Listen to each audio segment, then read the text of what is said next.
The raven arrived at Winterfell at dusk, wings beating a steady rhythm against a wind from the far north. Its feathers were black as sin, save for a single streak of white, a ragged scar of color that cut across the left side of its breast. It landed on the courtyard's old well, blinking milky eyes in the dying light, almost as though it were uncertain whether it had reached the correct place. Its call was not the shrill, familiar caw of an ordinary bird.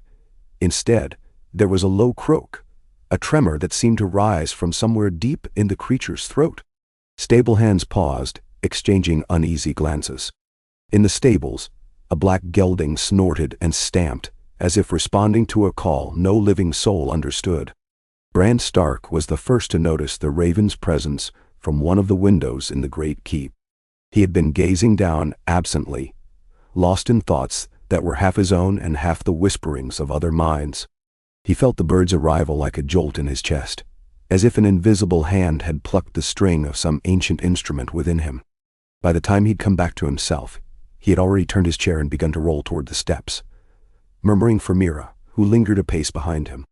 They both sensed something was amiss, something bigger than any single letter or message. So many strange things had come and gone through Winterfell in recent moons, but this raven's arrival carved a disquieting chord into the very air. It bore a small scrap of parchment tied to its leg.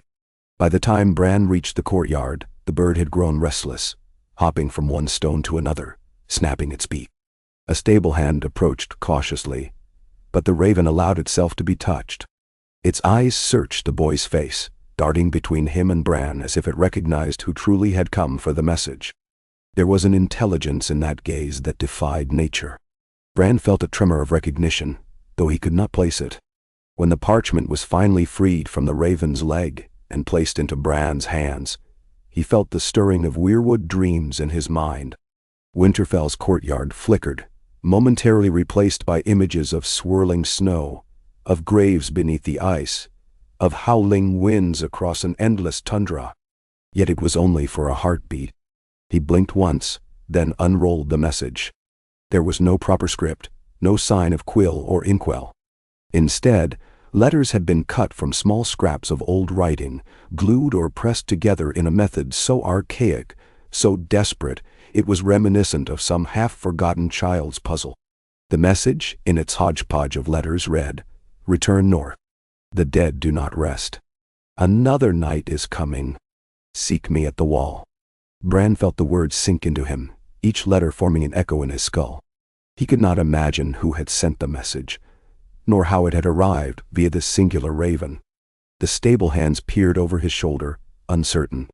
Meera stooped by Bran's side, her green eyes scanning the parchment for any signature, any clue as to its origin.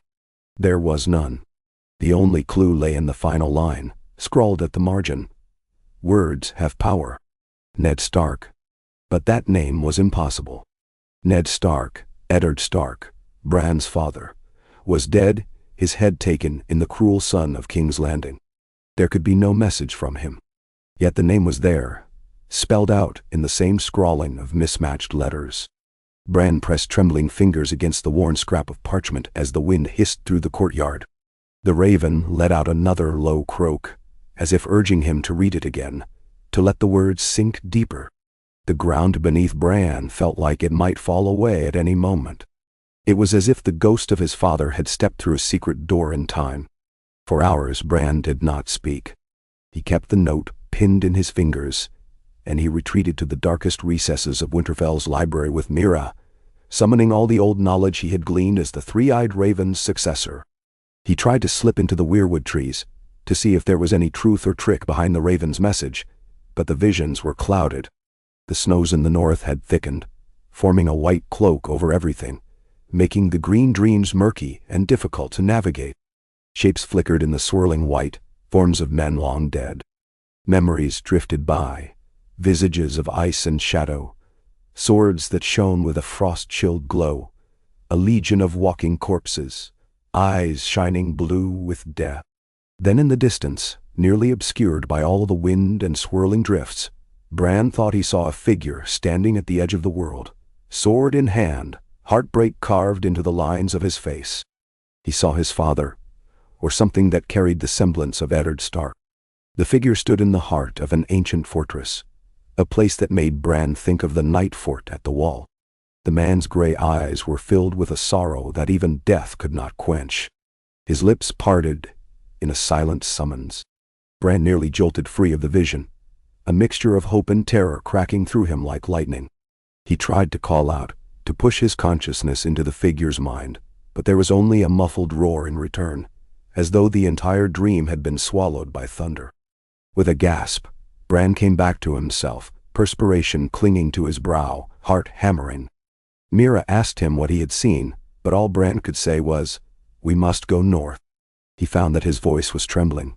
If there was a chance, any chance, that the Raven's message came from his father, or a force carrying his father's name, Bran knew he had to follow it. Even if it was only a twisted trick by the Great Other or some cunning ploy by the White Walkers to lure him out, the risk had to be taken. Something at the wall demanded their presence. Perhaps it was a final puzzle left unsolved by Ned Stark's memory, or perhaps it was the key to ending this long night that had begun to crawl over the realm once more. It took 3 days for the group to prepare for the journey. Winterfell was in a precarious state. Supplies were precious, and the threat of the Night King lingered over all of Westeros like a funeral shroud. Jon Snow had traveled south with Daenerys Targaryen to rally forces, leaving Sansa in command of Winterfell's governance. Arya had gone as well, off on some quiet mission that neither Sansa nor Bran truly understood. The people left at Winterfell, soldiers, courtiers, small folk, looked to Sansa and Bran for direction, uneasy that another war with the dead might yet come. Sansa tried to persuade Bran to stay, but he explained haltingly that there was something urgent at the wall, a summons he could not ignore, something that might change everything. Sansa relented, though fear clouded her pale eyes, and when they parted, she whispered, "If Father truly is out there, then the world is more dangerous and more wondrous than I ever dared believe." She did not stop him.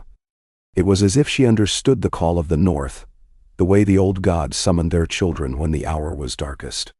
The next dawn, Bran departed with Meera, a small escort of loyal men, and a handful of watchers who had pledged their swords to House Stark.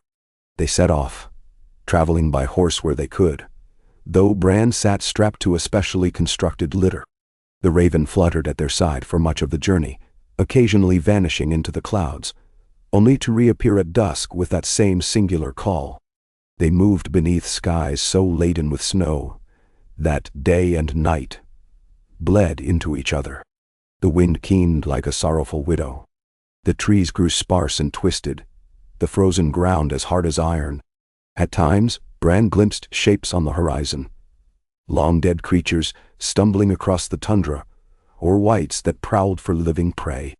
Yet the White Walkers themselves were strangely absent. If they were massing for another assault on the realms of men, it was not here. It was as though the long night had paused, waiting for an omen or a sign. The living, too, seemed in abeyance, neither advancing nor retreating. Whatever strange magic had brought that Raven to Winterfell, it felt like the calm center of a raging storm. On the 10th day, they reached the wall, or what remained of it. So much of the wall had collapsed under the Night King's assault months before, leaving behind a jagged ruin of ice and stone that spanned miles in each direction. Eastwatch by the sea had crumbled, the sea a frozen expanse. The fortress at Castle Black stood precariously, with fewer than 100 brothers of the Night's Watch clinging to life behind half-repaired battlements. Bran and his company arrived at the gates, which were newly constructed from mismatched timbers. Ghostly quiet pervaded the place. Torchlight flickered along the walls, and in the courtyard watchers in black cloaks seemed half-starved, their eyes haunted. They recognized Bran's name, recognized him as the Lord of Winterfell, but the presence of that strange raven made them uneasy. None recalled seeing any large flocks of ravens. The old stores had been consumed. Yet here was this one bird, trailing them like a silent herald. Bran asked to be taken to the Night Fort. The brothers exchanged uncertain glances, for the Night Fort had been abandoned for centuries, the stories of its dark horrors enough to make even grown men shiver. Nonetheless, they had orders to grant passage to a Stark, especially a Stark with such gifts and such burdens. So, they permitted him. The men who had come from Winterfell murmured about nightmares and curses, but loyal to their cause, and to the memory of House Stark, they followed. They skirted the edges of the collapsed sections of the wall, following an old path that snaked westward. The wind howled with increasing ferocity, and the raven led them on, winging ahead in the swirling snowfall, pausing when they fell behind. At times, it would circle back and cry, scolding them, urging them forward. The night fort rose out of the landscape like a tombstone too large for any grave, its black towers silhouetted against an iron sky. The wind rattled through gaping holes in its walls, making a low moaning sound that might have been the voice of spirits. Bran felt an odd mixture of dread and anticipation. He had heard the stories of the night fort, a place of old terrors, cannibal cooks, monstrous shadows, curses older than any living memory. Yet something drew him still, a subtle presence tugging at his consciousness. They crossed a collapsed drawbridge on foot, forging a path over shattered stones and patches of ice thick enough to snap a horse leg, if one were not careful. Meera walked at Bran's side, her hand on the hilt of her spear, scanning every shadow. They encountered no one. The entire fortress was deathly still, as if bracing for a final decisive moment. Slowly, they made their way into what remained of the central courtyard, ringed by broken walls and a tower that leaned at an impossible angle. And then Bran felt it, a pull, like a cord hooking into his chest. He had experienced something similar beyond the wall during his training with the three-eyed raven, but never with such intensity. He inhaled sharply, and the raven let out a low caw. Its milky eyes were fixed on one tower in particular, the largest and darkest of the spires. Without speaking, Bran signaled the men to stay behind. Meera, ever loyal, insisted on coming with him. Together they guided Bran's litter across the courtyard, every crunch of ice underfoot echoing through the silent fortress. They reached the tower's entrance, an ancient door leaning off its hinges, half devoured by the elements.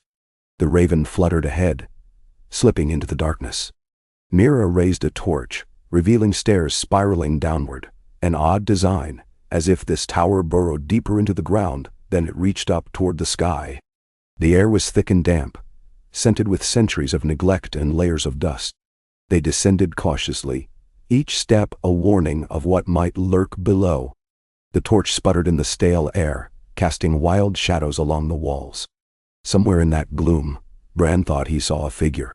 He stopped. The torch's wavering light illuminated a man standing at the bottom of the staircase, cloaked in furs so old they seemed to have lost all color. He wore no helmet. His hair was gray and thinned, brushing the top of his shoulders. The shape of his jawline, the sadness in his eyes, the solemn curve of his mouth. It was like looking into a memory. Eddard Stark. The father Bran had lost so long ago. Bran could not breathe, could not speak. Every part of him wrestled with the reality before his eyes. He knew illusions existed. He had faced the magic of the children of the forest, the glamours of red priests. He had walked in dreams, seen shadows that bore the faces of men he loved. Yet this figure was tangible, flesh and bone. The raven perched on the man's shoulder, ruffling its feathers. Slowly the man lifted a gloved hand and caressed the raven's head, then turned his gaze upon Bran. Those gray eyes shimmered in the torchlight, rimmed with tears.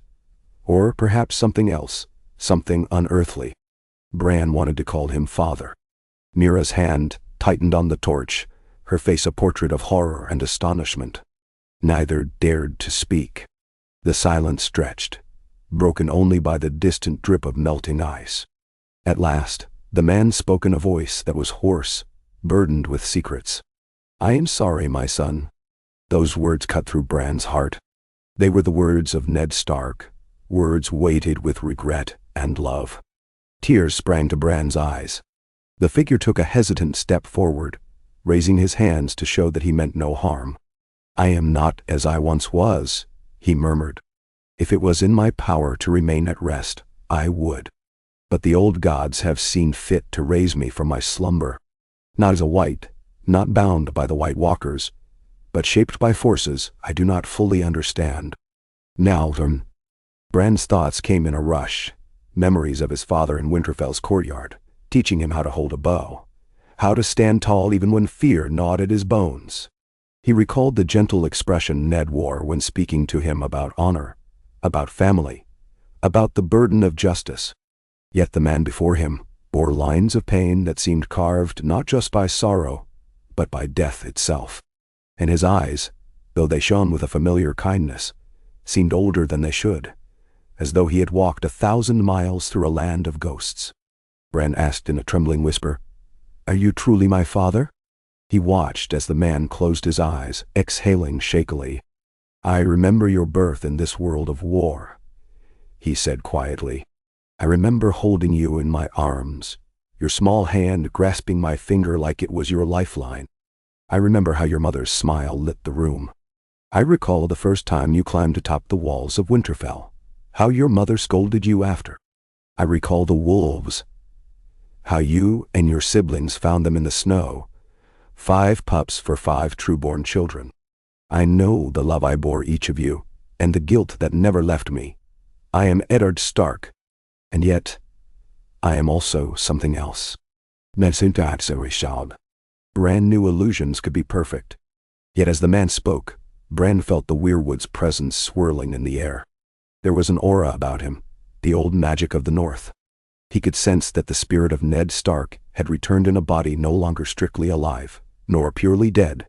A part of him raged that his father could be forced into such an existence. But another part, larger and more urgent, filled him with wonder. If his father had been summoned, it was not for a trivial reason. Some cosmic design, older than the faith of the Seven, had compelled him to rise. Meera finally found her voice. "Why bring you back now? The Night King's threat has not vanished, but the dead parted when the wall fell. What reason could the old gods have?"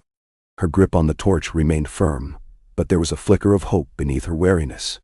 Ned Stark, or the man who wore his face, looked at her with a sadness akin to mourning. The long night did not end. It merely took a breath. The White Walkers gathered their strength. Beyond the shivering sea, beyond the ice deserts far to the north, their ranks grow every hour. Even if men kill one White Walker, 3 more rise in its place. They have found new pockets of power in the far corners of the world. I cannot explain it all, for I see fragments only, like glass shattered on stone. But I know that war comes again, and unless we face it armed with knowledge and unity, we shall not survive the second onslaught. Matterstein. He paused, gaze shifting to Bran. "I was told to wait for you here. The weirwoods speak in riddles. I sensed their power even in my restless sleep. They told me that a Stark with the gift of green sight would come, that we must unite if we are to stop the darkness that threatens to swallow not just the North, but the entire realm." Oh. Bran's mind raced. All that had happened, the message, the raven, the strange sense of calm on their journey, was orchestrated by something older than them all. Perhaps the children of the forest or the old gods themselves had intervened, taking Ned Stark's spirit from the afterlife and placing it in this reanimated shell for a single purpose: to win the war that was coming. The notion chilled Bran to his core, yet it also gave him a spark of fierce determination. If his father, dead as he was, still fought for the living, could the realm not do the same? They spent the night in the tower, for there was nowhere else as safe within the Night Fort's ruins.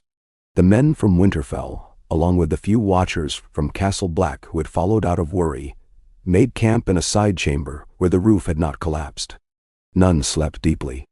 The shadows seemed alive, the fortress moaning with age. In that small subterranean chamber, Ned sat by Bran, though he barely moved. His existence seemed a delicate balance between the living and the dead, his breath slow and uneven. Meera kept watch, trying not to stare, but occasionally her eyes drifted back to him in disbelief. In the stillness, Bran quietly asked, "How do we fight what's coming, Father? Jon has allied with Daenerys Targaryen. They've marched to gather men in the south. But if the White Walkers are merely biding their time, if there are more of them, more whites, how can we hope to push them back again?" "Neto." Ned turned his head, the torchlight casting deep hollows on his cheeks. "There must be a new beginning," he said. When the long night first came, the first men and the children of the forest joined together. They made pacts that shaped the world for thousands of years. Perhaps we must now look to other alliances, to the knowledge buried in old scrolls, to gifts that have lain dormant. Dawn must be forged from darkness. The living must unite in a cause that transcends any single house or crown. Now he stuck standing. Bran sensed that Ned's words were echoes of an older wisdom. The Green Dreams had often spoken of forging alliances, of bridging the gap between men, dwarves, dragons, and beyond. Yet those had been fleeting images. Now, in the gloom of the night fort, with his father returned from death, the urgency of that vision took on a new dimension. Bran asked softly, "Where do we begin?" Ned's eyes flickered with an echo of the gentle paternal warmth Bran remembered so well. "We begin with Winterfell," he said. "We must gather all the living who still draw breath in these shattered borderlands. We must summon the crows of the Watch, the wildlings who roam beyond. We must call upon every northern house that remains loyal. And we must find a way to speak not just to men, but to the children of the forest again, if any remain. Their powers may be the only chance we have at turning the tide." Never. Bran thought about the meager handful of children he had encountered beyond the wall. He had not felt their presence in some time.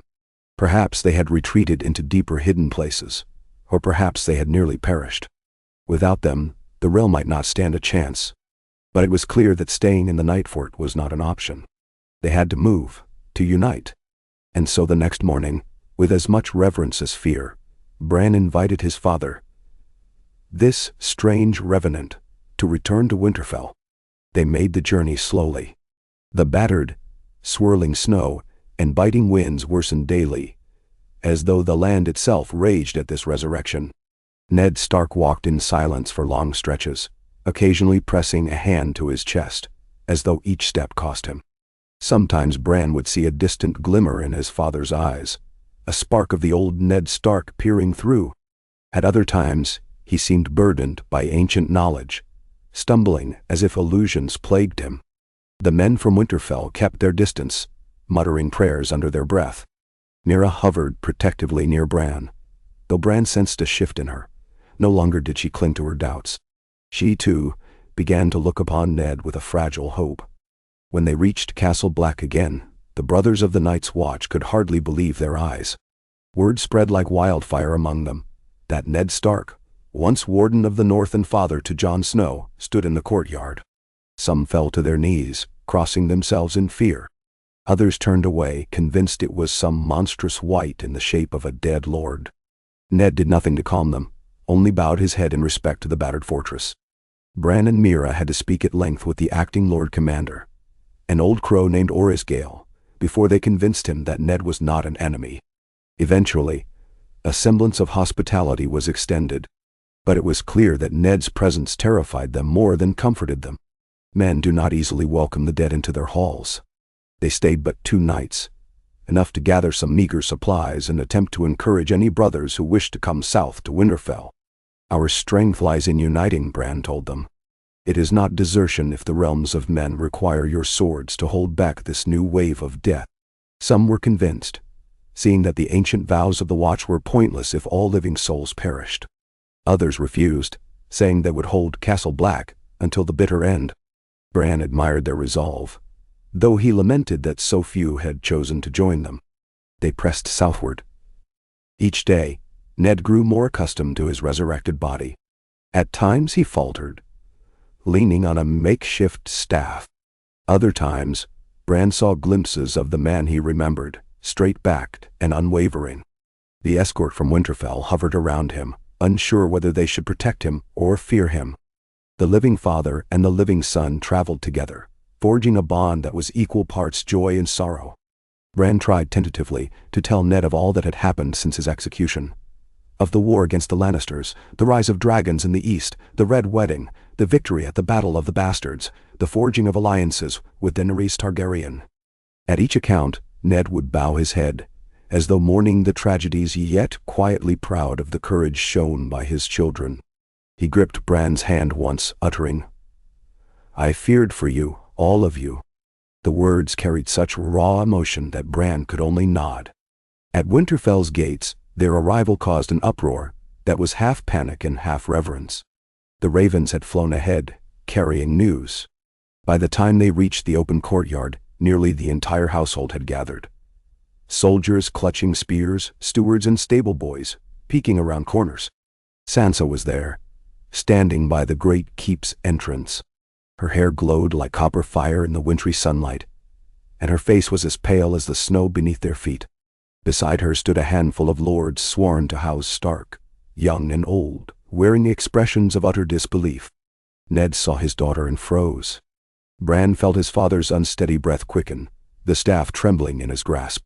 Sansa seemed unable to move at first, tears shining in her eyes. Then she strode forward, every inch a lady, though her composure threatened to shatter with each step. The watchers hushed, and the wind seemed to hush with them. Ned sank to one knee, bowing his head before Sansa, as if she were Queen of the North.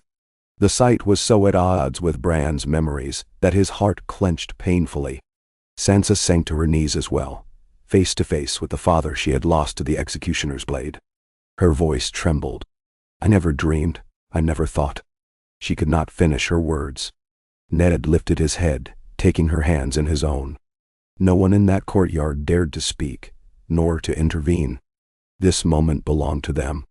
In a voice rough as a graveyard wind, Ned said, "I have missed you, my sweet girl." A tear slid down Sansa's cheek. She moved as if to embrace him, then paused, uncertain if his body could bear it, uncertain if this was truly real. Ned made the choice for her, gently wrapping his arms around her shoulders. A collective sigh rippled through the gathered crowd. Some of the soldiers lowered their spears, some of the small folk turned away, tears on their cheeks, while others stared, suspecting witchcraft but feeling the gravity of it all. That night, the fires in Winterfell burned bright. The great hall was filled with hushed, astonished voices, the air trembling with a mixture of fear and hope. Meera recounted what had happened at the night fort. Sansa, perched in the seat of the Lady of Winterfell, questioned them carefully, trying to glean every detail.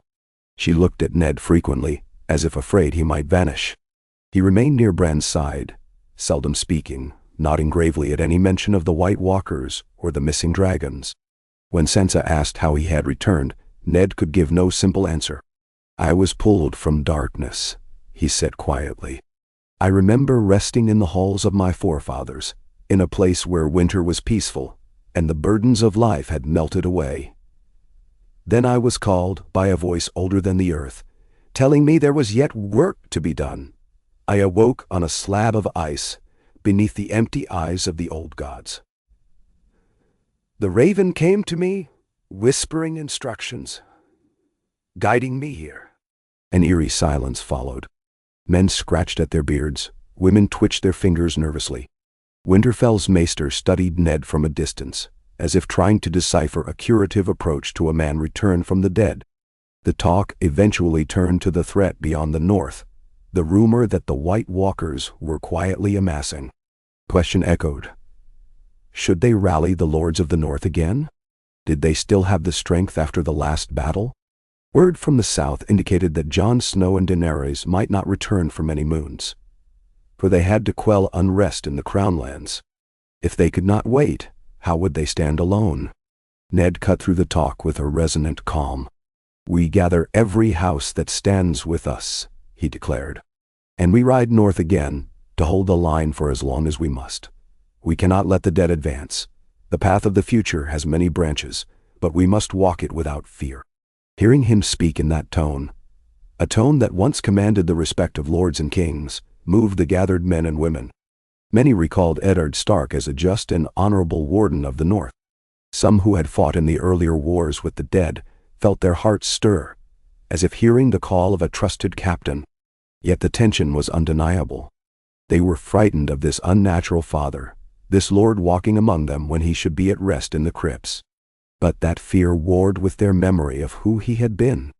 In private, Sansa and Bran spoke at length. "Will he remain with us?"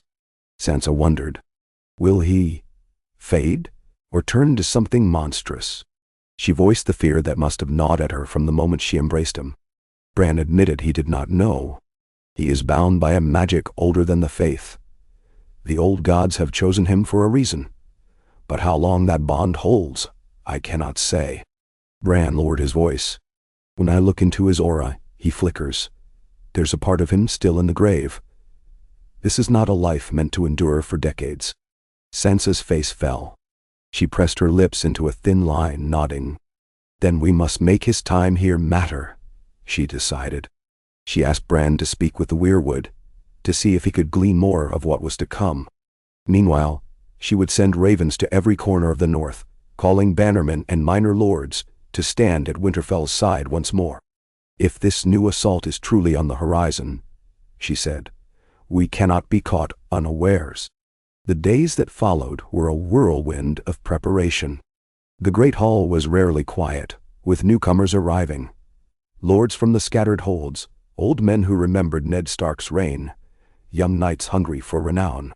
Their expressions upon beholding Ned ranged from shock to fear to reverence, but each found himself or herself moved by the calm, unbending presence of this resurrected lord. Around the courtyard, men trained with swords and spears, determined to be ready for the next battle. Blacksmiths pounded steel, forging new weapons, some of them experimenting with dragon glass that had been shipped up from Dragonstone. Word reached them that wildling scouts had spotted whites massing on the far edges of the haunted forest. They spoke of a new power that walked in the footprints of the Night King, a horned entity leading an army that seemed to double every fortnight. Sansa and Bran exchanged worried glances, but Ned simply listened, absorbing the news as if he had known it all along. He offered no illusions that victory would be easy. It will be a war of survival, he said, voice low. But so long as we stand together, the living have a chance. As soon as we divide, we fall.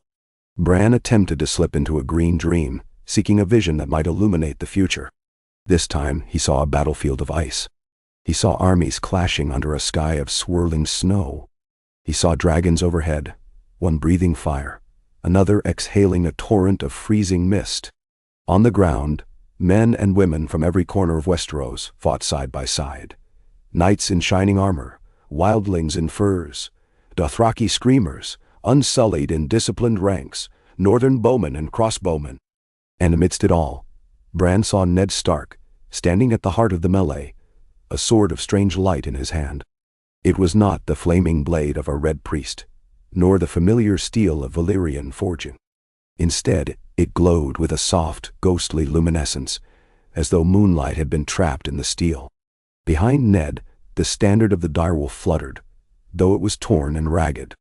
In that chaotic swirl, Bran sensed an answer. A new champion had arisen, not in the manner of legends like Azor Ahai, but in the form of a father returned for the final stand. The old gods had set Ned Stark upon this path for a single devastating confrontation. And beyond that single moment, the vision dissolved, leaving Bran to wonder if Ned would survive that final clash, or if the old gods merely intended him as a spark, one final piece on the chessboard of cosmic war. No one had illusions that they could wait for the southern armies to return. Winter was at its peak, and the darkness deepened each day. The wildling scouts brought word of unnatural storms, swirling winds that formed walls of ice needles across the tundra. Something was stirring, something that boded ill for all. So, with Sansa's reluctant blessing, Ned Stark and Bran prepared to lead a vanguard north once again.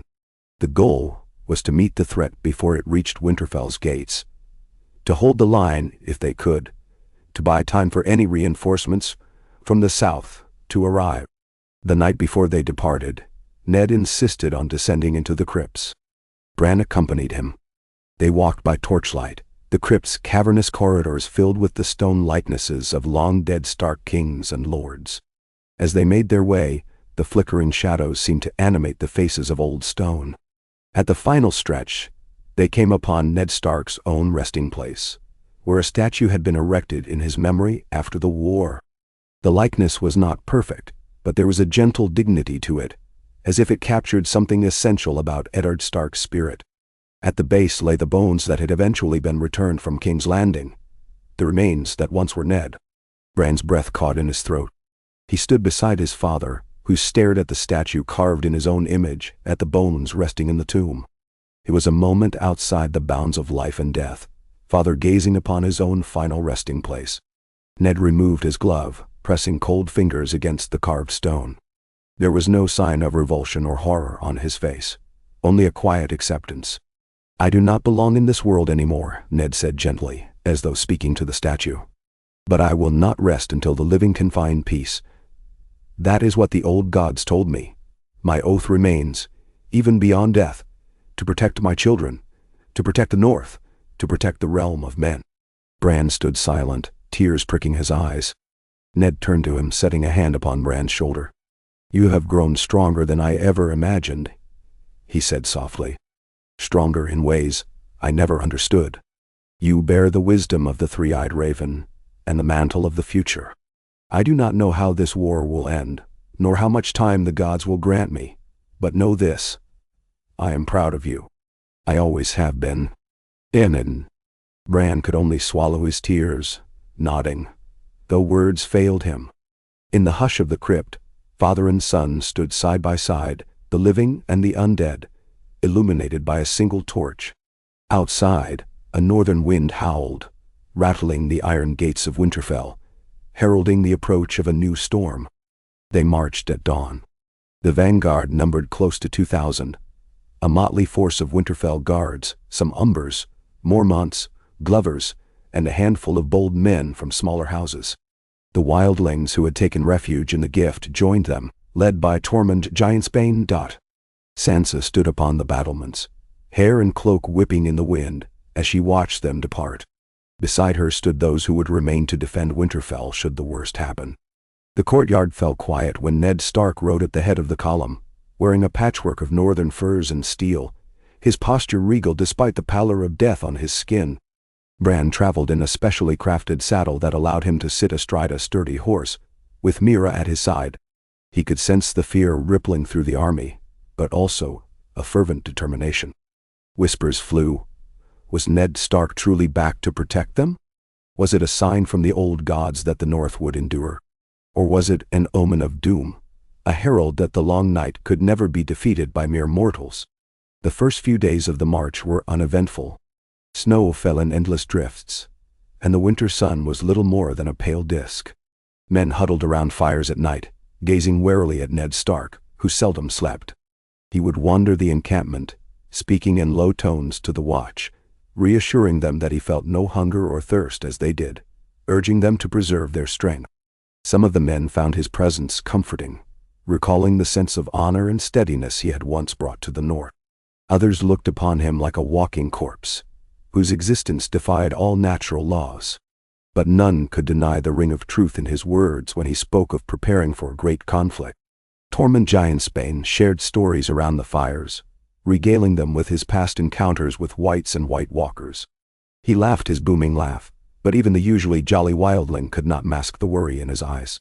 "We faced them once," he said, "and we barely lived to tell the tale. If they come again, gods be good they'll come in greater numbers." One night, Bran sought out Ned by the perimeter of the camp. He found him standing alone, gazing across the snowy plain. A faint aurora shimmered in the northern sky, painting ripples of green light on the horizon. Bran wheeled his horse closer, listening to the hush of winter. "Do you sense them?" Bran asked quietly. Ned nodded, his breath forming a faint mist in the air.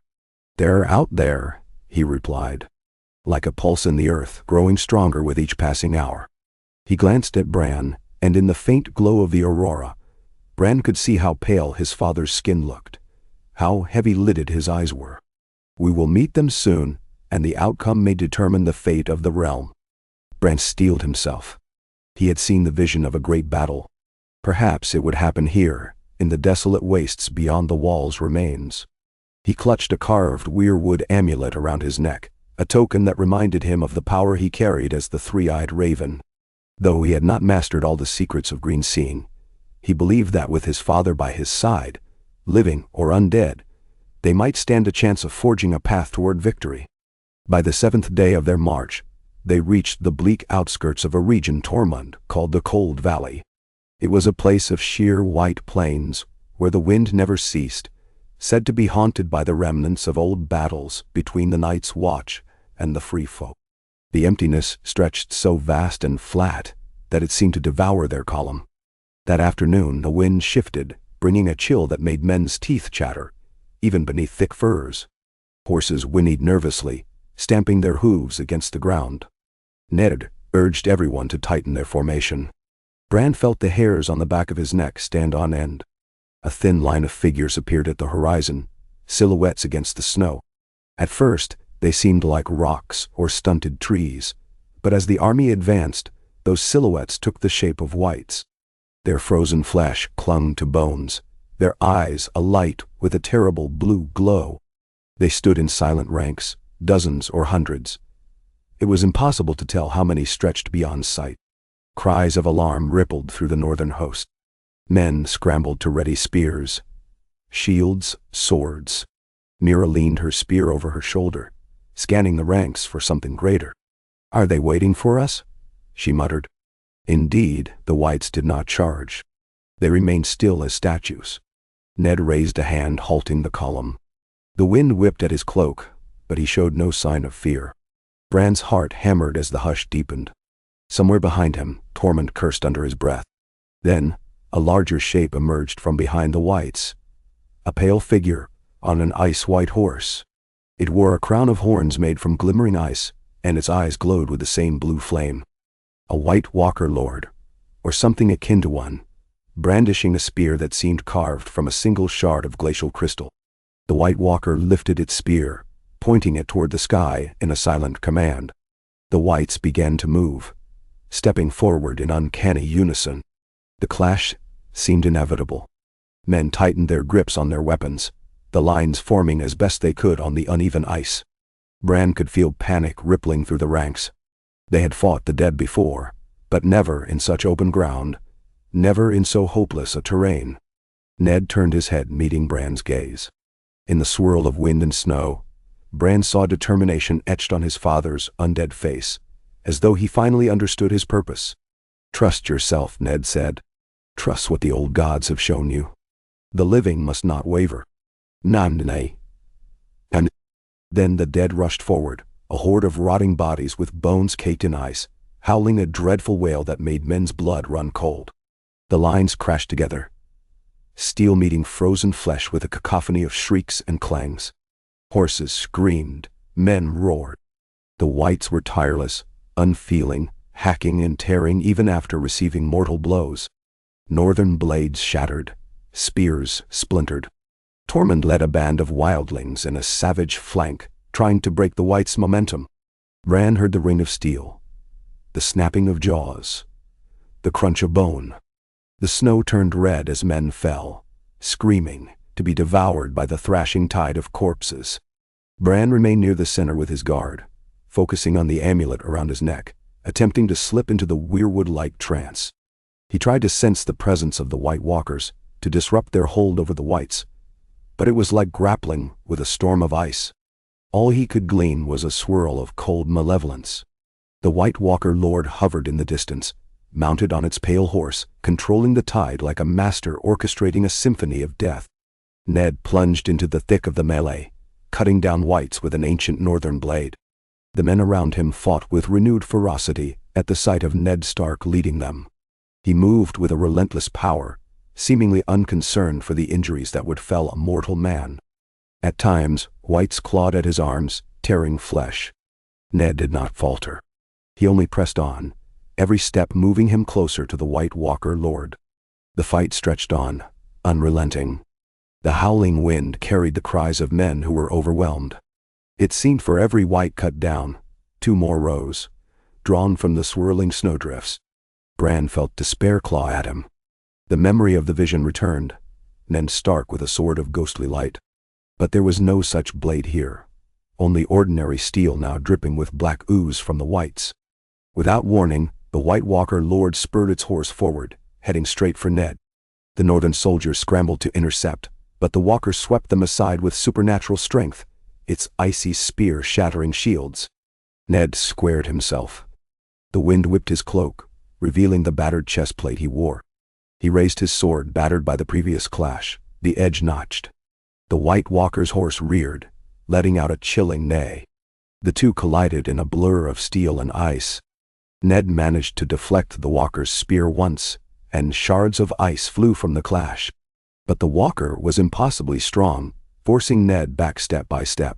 Ned bared his teeth, refusing to give ground. The noise of the broader battle dimmed for Bran, everything funneling into this moment. The White Walker struck again and again, each blow resonating with a cold shock that seemed to freeze the air around them. Then the Walker's spear slid past Ned's guard, piercing his side. A roar of anguish tore from Ned's lip. Bran cried out, feeling the wound as if it were his own. But Ned did not fall. He twisted, gripping the spear's haft, yanking the Walker off its horse. They tumbled to the ground in a tangle of limbs. The Walker hissed, an unearthly sound. Ned's sword arm trembled, and Bran saw dark fluid seeping from the rent in his father's side. Blood that was almost black, as if congealed by death. Men rushed in to help, but the surrounding whites closed ranks, forcing them back. In desperation, Bran tried again to harness his Green's Ear abilities. He focused on the old gods, on the ravens in the sky, on every weirwood root that snaked through the north. He poured himself into that connection, feeling the cold bark of ancient trees, the silent watch of carved faces.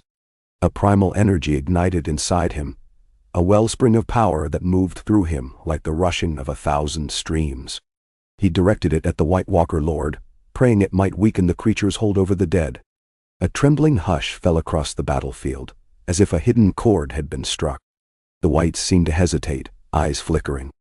Even the White Walker Lord stilled momentarily, pinned under Ned's unyielding grip. In that second, Ned seized his chance. With a ragged shout, he drove his sword down, plunging it deep into the Walker's chest. There was a crack, like the sound of ice fracturing on a frozen lake. The Walker hissed again, its crystal eyes wide in shock. And then, in a swirl of frost and shards, it shattered, dissolving into a cloud of icy debris. A momentary silence rippled through the battlefield. The whites quivered, many of them collapsing lifelessly, while others continued their assault, but now disorganized, as though they had lost a central command. The men around Ned surged forward, hacking at the whites that remained. Tormund bellowed a war cry, leading a final push that turned the tide. Slowly, the undead force broke, scattered. Some whites fled into the snow, though. Fleeing was not quite the right word for those husks. Perhaps they were drawn away, recalled by another master. The living stood victorious, though battered, bleeding, and shivering in the cold. Bran rushed forward as best he could, calling for Mira's help. They found Ned on his knees, amidst the remnants of the Walker's shattered remains. His breathing was labored, his face pale. The black wound in his side spread, a dark stain across the snow. Men stopped to stare, unsure how to help a man who was not truly alive. Mira knelt at Ned's side, pressing a hand against the wound. Even in the swirling cold, steam rose from his rent flesh, as though the heat of battle struggled to keep him from succumbing to some final end. Bran cradled his father's shoulders, voice cracking. "Father," he whispered, not knowing what else to say. Ned's eyes opened, meeting Bran's gaze with a fading warmth. Bran could see the pain etched into every line of his face. "You have done well," Ned murmured. "You held them back." He coughed, a rasping sound. "But this is not the end of the war, Bran. More will come. You must stand strong."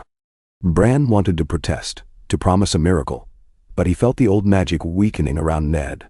The cords that tied him to this world were unraveling. The wound inflicted by the White Walker's spear was not something mortal skill could mend. Ned gripped Bran's hand, his voice faint. "Remember the words of our house. Remember the old gods. We stand together, or we fall." His gaze shifted to the swirling sky. "I wish I could have had more time, with all of you." Tears blurred Bran's sight. He sensed the watchers around them, men from Winterfell, from the wilds, from the smaller houses, looking on with reverence and sorrow. "We are here because of you," Bran choked out. "We will not fail." Ned closed his eyes. The faintest of smiles touched his lips, the ghost of a father's pride. Then, with a last shallow breath, his body sagged. The spark that had animated him was gone, the old god's magic released. Bran wept openly, leaning over his father's lifeless form. Meera bowed her head, tears sliding down her cheeks. Tormund, battered and bloodied, stood in stunned silence. All around, the men of the north paid silent tribute. In that hush, the wind died. Snow fell more gently, as if the land itself mourned. It was a victory, though a small one in the face of the larger war. The White Walker Lord had been vanquished and the Whites scattered. They had won the day. But Ned Stark, returned from the grave to safeguard his children and his home, had once again given his life for the cause. Bran felt the weight of 100 lifetimes settle on his shoulders. He looked at the men around him, at their tired faces, at the gloom stretching across the horizon. He remembered the visions of a great final battle yet to come. This was but one blow struck against the darkness. As he gazed at his father's motionless form, he felt gratitude and heartbreak intertwined in his chest.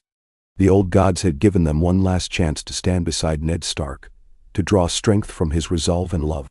Now that time was at an end, leaving behind only the echoes of what he had accomplished. They built a cairn of ice and stone for Ned in that place, though the ground was too frozen to dig deeply. Soldiers placed their hands on the makeshift tomb, each offering a silent thanks. Bran said a quiet prayer to the old gods, feeling the weirwood amulet at his neck pulse with a lingering warmth. He realized that, through the old gods, Ned had not truly vanished. His spirit would forever watch over the north. He had come back to stop the long night from overtaking them unawares, giving them hope and a shining example of unity. When at last the funeral rites were done, the battered army made camp for the night. Nurses tended to the wounded, men huddled for warmth, and watchmen kept their eyes on the horizon in case the dead returned. Bran did not sleep. He sat by the flickering embers of a campfire, Meera's cloak draped over his shoulders. Tormund came to sit beside him, saying nothing at first, merely gazing at the stars. After a while, Tormund spoke softly, uncharacteristically subdued. "He was a good man, your father. Even death couldn't keep him from protecting you. That's a rare thing." Bran nodded, tears slipping down his cheeks silently. "He was," Bran agreed. "And he still is. Because we remember him, and we fight for what he fought for." "That is some sort." Tormund grunted, perhaps in agreement. They both gazed out at the dark horizon, where the next battle waited. In time, ravens would fly to Winterfell, to Jon Snow, to Daenerys Targaryen, carrying word of this victory and the sacrifice that had bought it. The war was far from over, but Ned Stark had won them a reprieve, a moment to gather their strength and hope. Bran closed his eyes, silently thanking whatever powers had allowed him to see his father again, had allowed Ned Stark to return from the grave long enough to stand against the White Walkers. The memory of his father's final smile lingered, a testament to the unbreakable bond between them. Whether in life or death, Ned Stark had been, and always would be, the steadfast guardian of the North, the father who never stopped fighting for his children, the man who set an example of honor and love that transcended even the grave.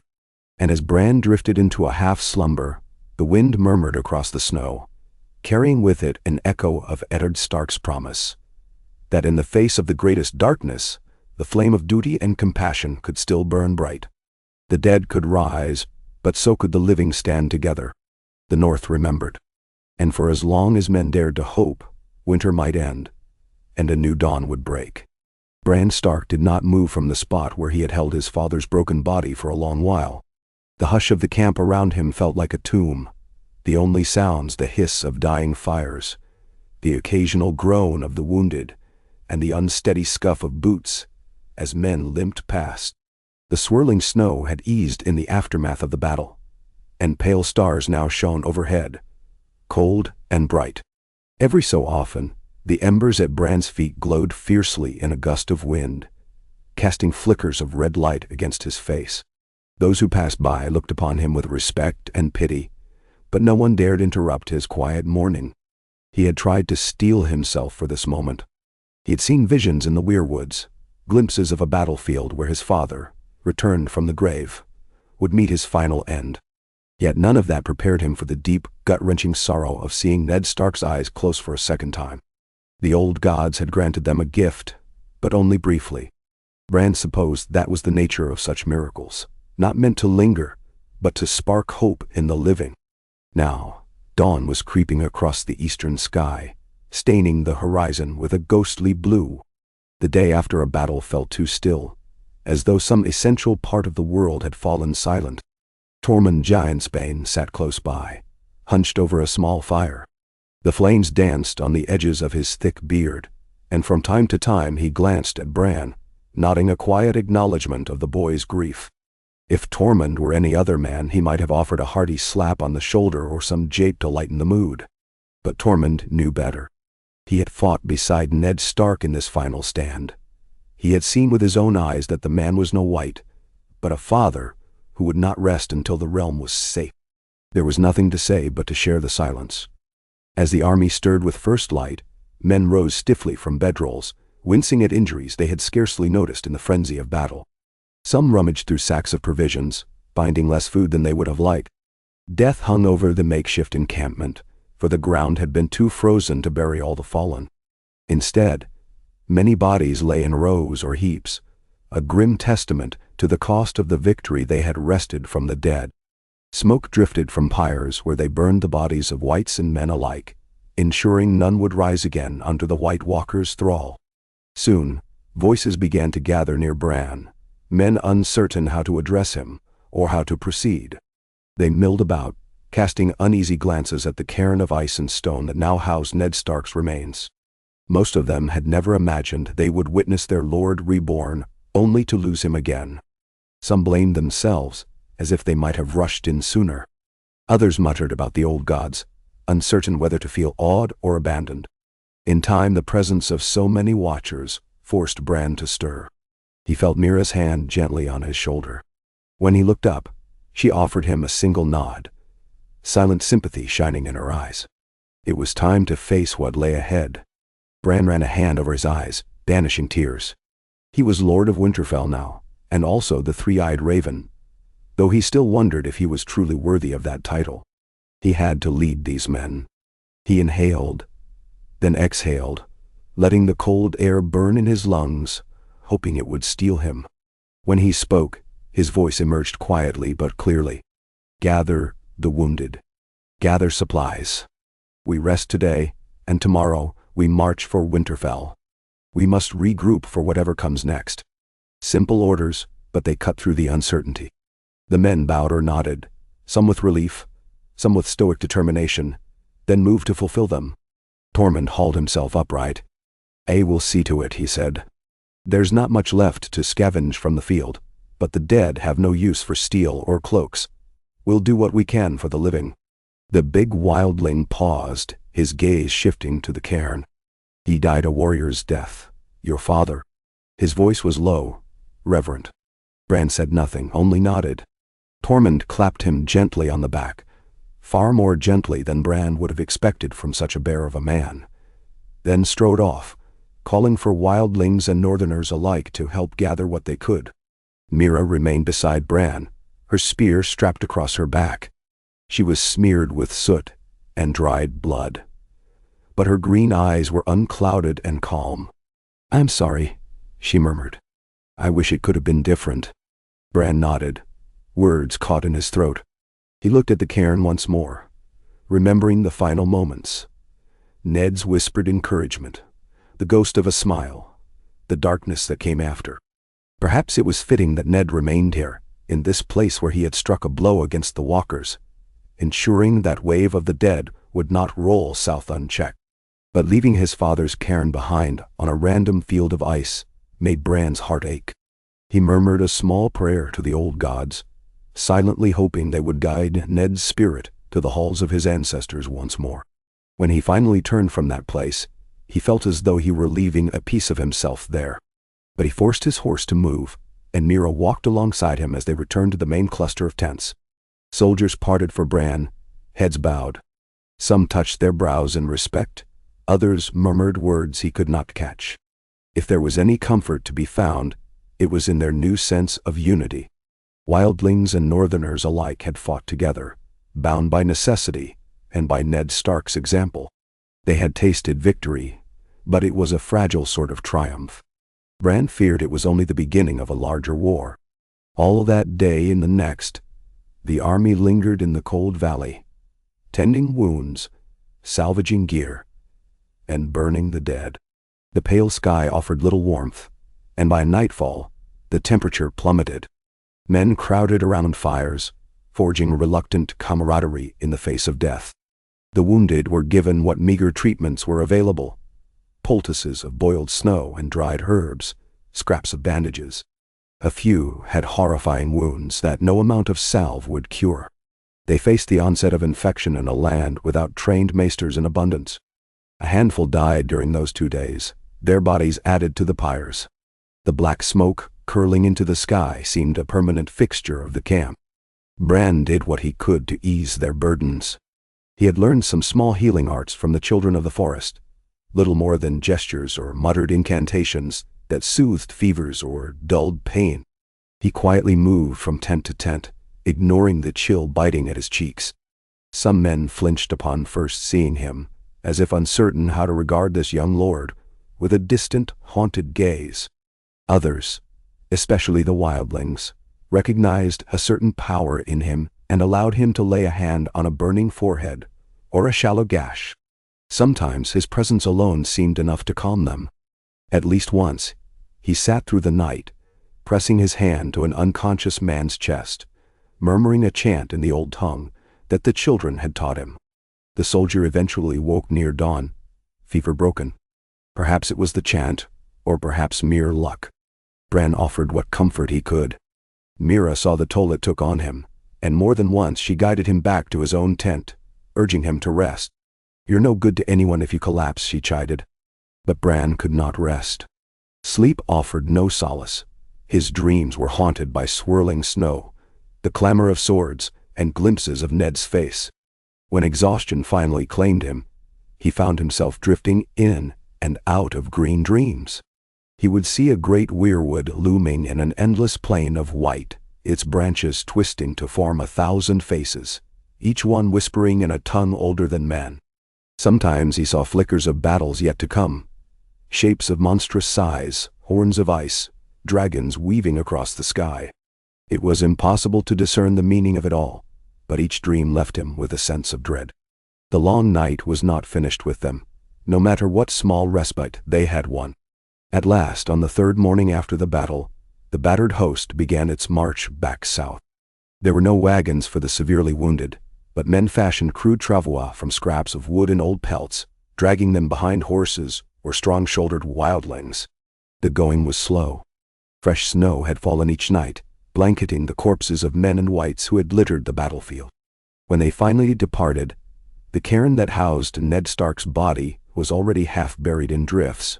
Bran glanced over his shoulder once, a pang searing his heart. Then he faced forward, urging his horse on. The column stretched out behind him, in a ragged line, 2,000 men reduced to perhaps 1,500. Scarce enough to call an army, but it was all they had. The wind rose as they traveled, stinging exposed skin, and cutting through even the thickest furs. The horses snorted clouds of vapor, hooves crunching on ice and frozen earth. Men shivered on the march, occasionally stamping their feet to keep blood circulating. Bran overheard low chatter, men cursing the cold or telling crude jokes to stave off despair. Some reminisced about the moment Ned Stark had led them, how it felt to fight beside a living legend. Others debated what might happen next. Now that the White Walkers had been pushed back in this region, would they regroup further north? Would a new Walker step forward to take the place of the one Ned had slain? No one could say. The only certainty was that the living could not afford complacency. On the 5th day of the march, a band of wildling scouts returned from the northern flank, riding lean horses. Their leader was a wiry man named Harrick, clad in piecemeal furs.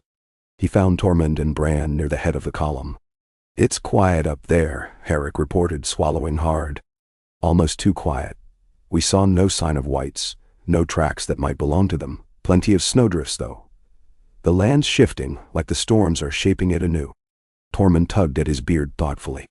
We can't trust that they won't appear again, he rumbled. Quiet might mean they're gathering up for another push. He shifted his eyes to Bran, awaiting the young Stark's verdict. Bran felt the weight of command. He wished Sansa or Jon were here to guide them. But he was the one entrusted with these men's lives. We continue south, he said. We've done what we came to do. We broke that particular host, destroyed the White Walker leading it. Let's regroup at Winterfell. Plan for the next threat. We have no advantage in scouring the tundra for an enemy that hides in storms. Tormund nodded. Fair enough. We'll keep a watch at our backs. He met Herrick's gaze. Send a few more scouts wide on our flanks, in case the dead circle round. We'll not be caught unawares. Herrick bobbed his head and rode off to spread the word. Bran set his jaw, praying silently that his father's sacrifice had bought them enough time to rally all the North. The journey home felt longer than the path north had been. Every day seemed an endless trudge of weary legs and stumbling horses. On the 10th day, the wind carried faint warmth, a deceptive promise of spring that never truly came. The sky remained heavy with clouds, though they were tinted now with the watery gold of a sun that struggled to break through. The men trudged on, boots caked with half-frozen mud. One morning, as they passed a stretch of stunted forest, Bran caught the sound of ravens cawing. He paused, glancing at the twisted branches. The birds fluttered overhead, black silhouettes against a steel-gray sky. He felt a faint stirring, as though the weirwoods might be whispering. Yet he sensed nothing beyond the low drone of wind. When Winterfell's outer farms and fields finally appeared, the entire host gave a collective sigh of relief. A few scattered homesteads dotted the landscape, roofs thick with old snow. Smoke trailed from a handful of chimneys. Bran recognized the farmland that had once provided so much produce to the castle. Now it was mostly barren, fields lying fallow or frozen beneath the iron grip of winter. Still, the sight of any semblance of homestead comfort felt like a blessing after the bleak emptiness they had traveled through. Riders galloped ahead to announce their approach. By the time the column reached Winterfell's gates, watchmen stood on the battlements, horns calling out in welcome. The massive timber gates creaked open, revealing the bustling courtyard within. Though not nearly as crowded as at the height of war preparations, Winterfell still housed many souls, both small folk and soldiers. Everywhere, men and women paused, turning to watch as the battered force arrived. Sansa waited near the great keep, hands folded before her, cloak of gray fur around her shoulders. Her face was a careful mask, but her eyes searched anxiously, first for Ned, then for Bran. Bran saw the question in her gaze as he rode forward. She was looking for their father.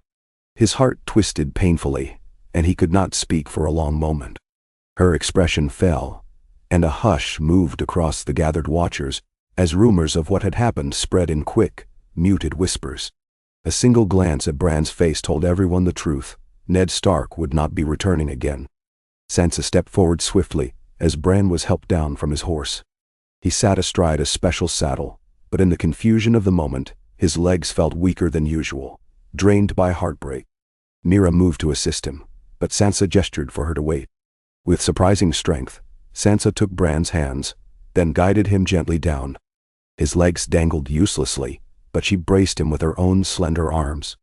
Their eyes met, and tears brimmed in Sansa's. She opened her mouth to speak, but no words came.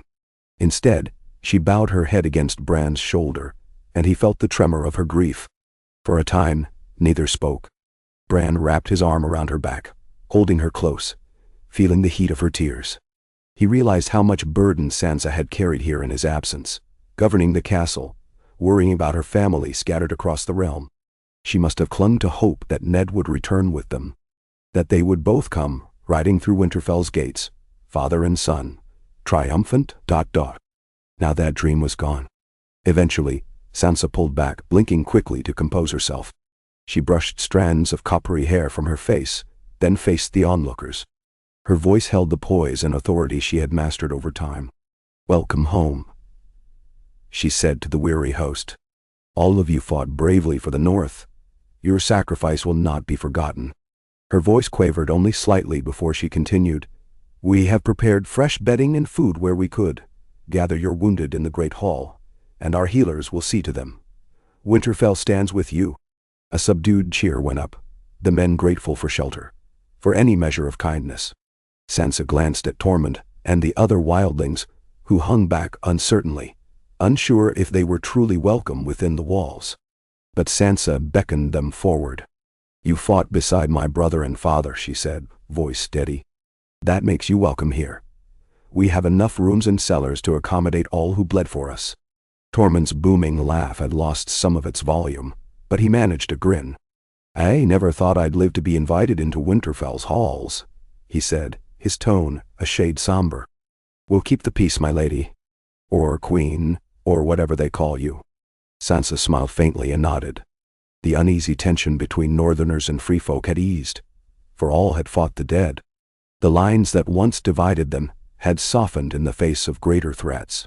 Bran followed Sansa inside, along with Meera, Tormund, and a handful of Stark guards who insisted on escorting them. The Great Keep's familiar corridors felt strangely smaller after so long spent in the wide, empty plains of the north. The warmth of Winterfell's halls was comforting, but it was tinged with a sorrow that clung to Bran like a physical weight. He saw the old banners, the carved stone walls, the flicker of torches, illuminating tapestries that told of battles past. It felt like returning to a memory, except the memory was overshadowed by everything they had lost. Once they reached a private chamber, Sansa Solar, lined with maps and ledgers. She let out a shaky breath, dismissing the guards. Only Meera and Tormund remained, out of respect. Sansa removed her gloves and set them on a small table. She met Bran's gaze, her eyes glimmering with unshed tears. "Tell me everything," she said softly. "How did—" "Hey." Bran swallowed. With a glance at Tormund for support, he recounted the journey to the Night Fort, the meeting with Ned, and all that followed.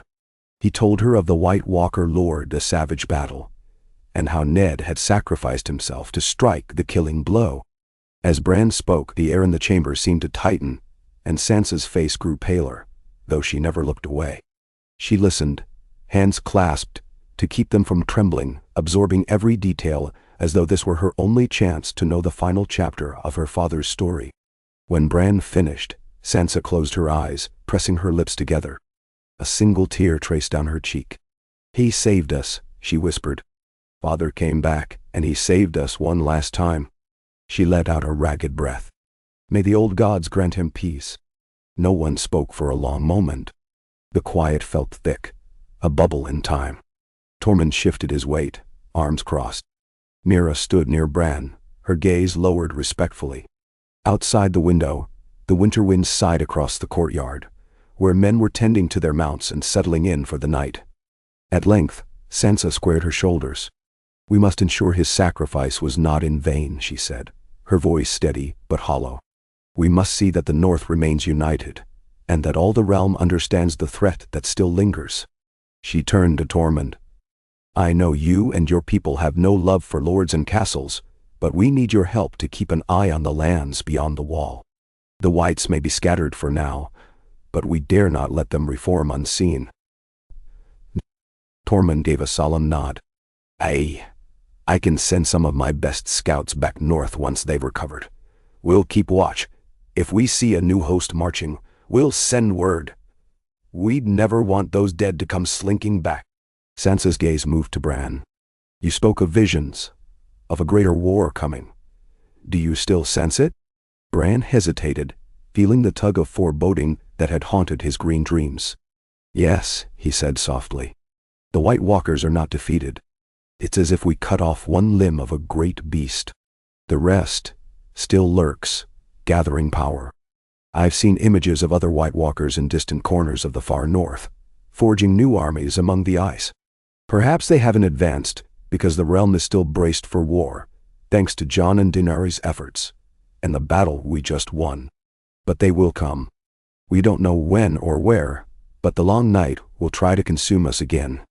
"Nari?" Sansa pressed her lips together. "Then, we must gather every possible ally and resource before that day arrives. Jon and Daenerys are in the south, dealing with the remnants of Cersei's supporters and trying to secure the loyalty of the Crownlands and Stormlands. I've had ravens with some news, but nothing recent. A shadow of worry passed over her face. We should send messengers as far as we can. Winterfell must remain the beacon of the north. Bran reached for his sister's hand, giving it a gentle squeeze. We can do this, he whispered.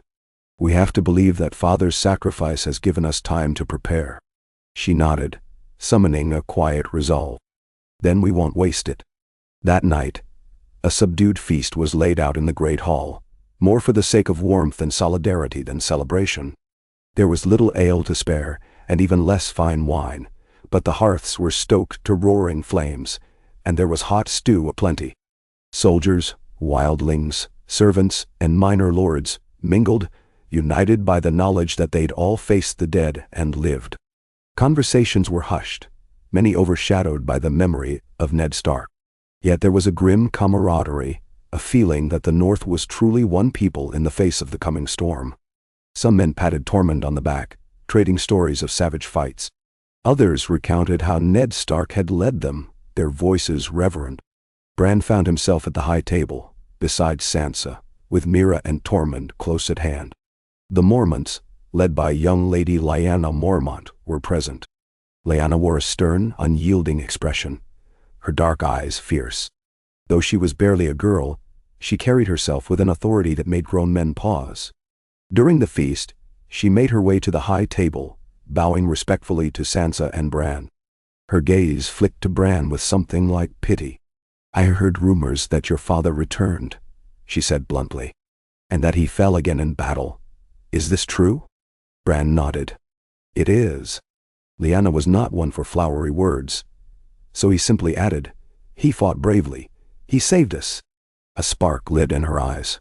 Then House Mormont will remember, she said. The Bear Island folk will not forget what Lord Stark has done for the North. We stand ready for your call. If more dead come crawling our way, we'll send every sword we have to put them down. Despite her youth, there was an intensity in her voice that impressed Bran. He managed a faint smile of gratitude, and Lyanna bowed again before returning to her table. As the evening wore on, Sansa rose to speak. The hall quieted, all eyes turning to the Lady of Winterfell. The flames cast dancing shadows on her hair, turning it to embers of copper and gold. She glanced around, taking in the men and women who had suffered so much.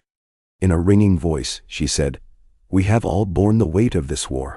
The dead rose against us. My father, Lord Eddard Stark, returned from beyond to show us that we must remain united if we are to survive.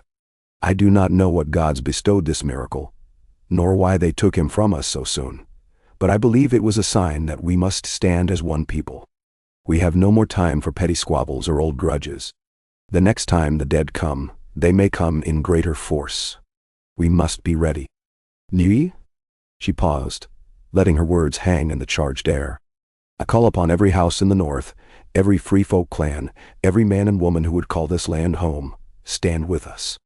Train your soldiers, gather your provisions, and watch for any sign of the enemy's return.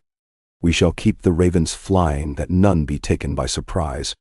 Meanwhile, I will write to Jon Snow and Daenerys Targaryen, urging them to hasten north as soon as they are able. We need dragons, if we can get them, and we need the rest of Westeros to understand the threat. Until that day comes, we stand on our own. Lee? A subdued roar of approval went up from the crowd. Men banged fists on tables, wildlings let out short, sharp whoops, and a few of the northern lords raised their cups. Sansa bowed her head, then returned to her seat, face composed. Bran felt a flicker of pride. This was his sister who once dreamed of songs and ladies' courts. Now she was a leader in truth, shaped by hardship and sorrow, but unbroken. He squeezed her hand under the table, and she returned the gesture. In the days that followed, Winterfell became a hive of activity. Sansa sent out a flurry of ravens, each bearing her own seal as Lady of Winterfell, summoning every house to repledge its loyalty and prepare for war. Those who had men to spare were asked to send them for training or to guard the roads. Those who could not spare men were asked for food, furs, or other resources. The Umbers, Glovers and other families that had once wavered in their allegiance now responded promptly, chastened by news of how the dead had nearly overrun the North. It helped that the legendary Ned Stark had stood among them, if only for a moment. The old oaths carried weight again. Meanwhile, Tormund and his wildlings formed scouting parties, venturing north of the ruined wall whenever they recovered enough strength to travel. They would return every few weeks, bearing intelligence on the Whites' movements, or lack thereof. Often, they found nothing, only deepening snowdrifts and ancient glaciers. Occasionally they would come across scattered pockets of reanimated dead, aimless and leaderless, which the wildlings dispatched with ease. But there were rumors of something else lurking farther north, beyond the Frostfangs, in uncharted tundra. Tormund's men reported seeing eerie lights in the distance, or hearing echoing shrieks at night, as though an army was on the march. Each time, Tormund would come back to Winterfell, slam his fists on the table, and say, "They're out there all right. Could be they're building some fortress of ice waiting till the time is right." Nutsulur. Bran listened to these reports with growing unease. He spent many nights beneath the weirwood in Winterfell's Godswood, trying to glean visions of the far north. The warm breath of the ancient tree sometimes flickered in his mind, offering fleeting glimpses of swirling snow. A tall spire of ice glinting in moonlight, a shadowy figure crowned with shards of frost. But the visions were always fragmented, elusive. He felt a barrier, as though someone did not wish to be seen. Yet while the watchers in the north kept vigil, life in Winterfell persisted. The days turned to weeks, then months. The cold did not abate, but the men found ways to endure. Blacksmiths hammered new dragonglass-tipped spears, forging as many arrowheads as supplies allowed. Warriors drilled in the courtyard, learning how to fight whites in close quarters. The corridors filled with the scent of cooking stews and tanned hides. Despite the tension, there was an undercurrent of hope. The notion that if they prepared diligently, they might withstand whatever the White Walkers brought next. Amid these preparations, the lords and ladies began trickling in for a grand council Sansa had called. Some came swiftly, spurred by the urgent summons. Others traveled slowly, hindered by snow-choked roads. The Manderleys of White Harbor arrived with a modest retinue, proud and polite, bearing what fish and provisions they could spare. Lord Robert Glover rode in alone, having left his household knights to guard his lands. Lady Lyanna Mormont marched at the head of a small troop of Bear Island's toughest warriors, their presence overshadowing the fact that they were few in number. Other houses also sent representatives, tall, wiry hill folk from the west, flinty clansmen from the mountains near the Vale, even a handful of old warriors from the Neck, loyal to House Reed. They crowded into Winterfell's halls, the largest gathering of northern power since the Great War had begun.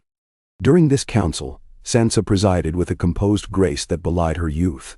Bran sat beside her, Mira at his back, Tormund standing to one side like a sentinel. The lords and ladies all took turns speaking, offering updates on their preparations, their concerns, their requests for resources or aid. The talk was sober, but not hopeless. All understood the seriousness of the threat. They had heard the tales, had seen the scars left by the last battle. The question was not whether to fight, but how best to coordinate so that the next war did not swallow them all. In the midst of a heated debate over supply lines, the door to the great hall banged open. A swirl of cold air rushed in, extinguishing a few candles. A pair of northern guards rushed forward, uncertain whether to draw steel. But a familiar figure stood in the threshold, lean and cloaked in wolfskin, snow dusting her dark hair. Arya Stark had returned. A hush fell over the hall as Arya stepped forward, the scars of her journey visible in the determined set of her jaw and the calluses on her hands. She carried no sigil, no banner, but the men recognized her as a Stark all the same. Sansa shot to her feet, face alight with both relief and worry. Bran's heart soared at the sight of his sister alive, though something about her calm, measured steps reminded him that she was no longer the little girl who once chased cats and dreamed of adventure. She had grown into a shadow of lethal grace. Arya inclined her head towards Sansa, then Bran. "I'm sorry for the interruption," she said evenly, her voice carrying a steely undertone. She took in the gathering lords with a single cool glance. I returned as soon as I heard. Is it true, about father? Sansa nodded, swallowing. Yes. He was here for a brief time. He saved us from a White Walker host. He's gone now. No. Arya's eyes flickered with heartbreak, but she said nothing of tears. Instead, she lowered her head. I missed him then. In that moment, she sounded heartbreakingly young. But Arya straightened, clearing her throat. I bring news from the south. Jon and Daenerys send their regards. They're gathering allies as best they can, but the realm is still fractured. The lords in the Stormlands and the Reach are not all convinced. They fear the dragons more than they fear the dead. Nah. Murmurs spread through the hall, and Sansa resumed her seat, beckoning Arya forward. Come, join us, she said gently. Tell us what else you've learned. Arya moved to stand before the high table, her worn boots leaving wet footprints on the stone. Jon has negotiated a truce with some of the lords who once supported Cersei, but many are wary. They remember the destruction in King's Landing, the wildfire that consumed half the city when Cersei made her last stand. They mistrust anyone who arrives with dragons, even if Daenerys means to save them from the White Walker. Some question the rumors of a threat in the north, believing it's an exaggeration to secure power. They want proof. Jon is trying to convince them the proof is the dead we've already faced, but it's not enough. Eesh. Sansa pursed her lips. I feared as much. We have our own ravens carrying word, but rumor and fear spread faster than truth. How soon do you think Jon and Daenerys can march north with their armies? Arya hesitated. They're not sure. They've been forced to quell rebellions in the Riverlands, where scattered bands of outlaws claim loyalty to the late Queen Cersei, or to some other pretender. The Dothraki and Unsullied are helping, but people are afraid of them. The North isn't the only place that distrusts foreigners. Every skirmish delays them further. Jon wants to come as soon as possible, but the roads are in disrepair, supplies are short, and the crown's coffers are nearly empty. Even with the combined might of the Targaryen forces and the North, it may be months before they can make the march. Money. A grim silence settled. Lyanna Mormont broke it with a snarl. Months. The dead won't wait months. We need those dragons now. Tormund folded his massive arms. We'll just have to hold the line ourselves, he said. No sense waiting for help that might not come in time. Sansa looked at Arya. Did Jon send you with any specific orders? Any word for us besides caution and patience? Arya shook her head. He told me to report what I've seen, gather intelligence on the next moves of the White Walkers, and coordinate with you to keep the North strong. If the White Walkers renew their assault, he wants a raven at once, so he can bring the full Targaryen army north, even if the southern lords aren't ready. Bran took a breath, feeling the entire room watch him. Jon will come when he can, he said slowly. But we must rely on ourselves. The White Walkers are cunning. They won't strike unless they think it will cripple us. That means we must project strength. Keep our scouts out, keep the men drilling. If we appear vulnerable, the enemy will seize that chance. The memory of that final blow Ned had struck resonated in his mind, a reminder of the price they would pay if caught unprepared. The council continued late into the night, discussing supply routes, the forging of more dragonglass weapons, possible alliances with the Vale, or even the Iron Islands. Arya contributed little, content to observe, absorbing the tensions at play. After a final round of decisions, Sansa dismissed the gathering. The lords departed, some heading for their guest chambers, others returning to the corners of the keep they had claimed for themselves. A hush fell across the great hall as torches guttered, the echoes of conversation lingering like ghosts. When at last Bran, Sansa, and Arya were alone, save for Meera, who stood at a respectful distance, Sansa exhaled, looking weary beyond her years. It's good to have you home, Arya. She crossed the distance between them, pulling Arya into a tight embrace. For a moment, Arya resisted, her posture rigid, but then she softened, wrapping her arms around Sansa. They stood like that, two sisters who had traveled roads, neither could have fathomed in childhood. Then Arya pulled back, her eyes flicking to Bran. Bran lifted a hand in greeting. "I'm glad you're safe," he said. It felt woefully inadequate, but the sincerity in his voice was clear. Arya approached him slowly, a flicker of guilt on her face. "I'm sorry I wasn't here for Father," she said quietly. "I can't help but think." She trailed off, not finishing. Bran suspected she was wondering if she could have saved Ned Stark somehow, had she arrived earlier. He knew the futility of that thought. The old god's magic had run its course. No mortal blade could have changed the outcome. Still, the pain lingered for them both. Bran shook his head. "You couldn't have known," he murmured. "None of us did. Father wouldn't want you to blame yourself." Arya held his gaze, then nodded reluctantly, her jaw set. She brushed the tears from her lashes and cleared her throat. Sansa smoothed her skirt, trying to regain composure. "There will be time to mourn properly once the realm is safe," she said, though sadness weighted her words. "For now, we carry on Father's work." Arya's lips formed a determined line.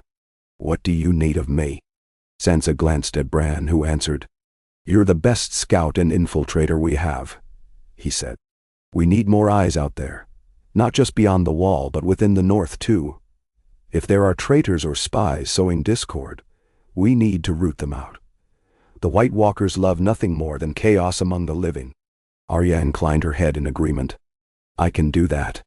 They spoke a little longer, exchanging news of the roads and the precarious alliances in the south. Then Sansa excused herself, exhaustion etched in the lines of her face. Arya led Bran from the hall, helping him navigate the winding corridors to his chamber. Meera followed, though she maintained a respectful distance. The flicker of torches along the stone walls cast shifting shadows. Bran noted how Arya moved smoothly, silent as a cat, scanning each corner with the instincts of a hunted creature. She had changed so much since they were children racing around these corridors. Outside Bran's chamber, Arya paused. She rested a hand on the doorframe, glancing back down the hall to ensure no one was near. "Bran," she said softly, "I wish I could have seen him. Father, you know, you're not the only one who has strange dreams sometimes. Lately, I've dreamt I was running with a wolf pack through fields of snow. I smelled his scent as if he was near. And then I woke, alone." Her voice trembled. "It's silly, I know." "It's not silly," Bran replied, voice low. "We Starks are bound to the north. Father's spirit is in these stones, in the wind. Even if he's gone, he's still part of us."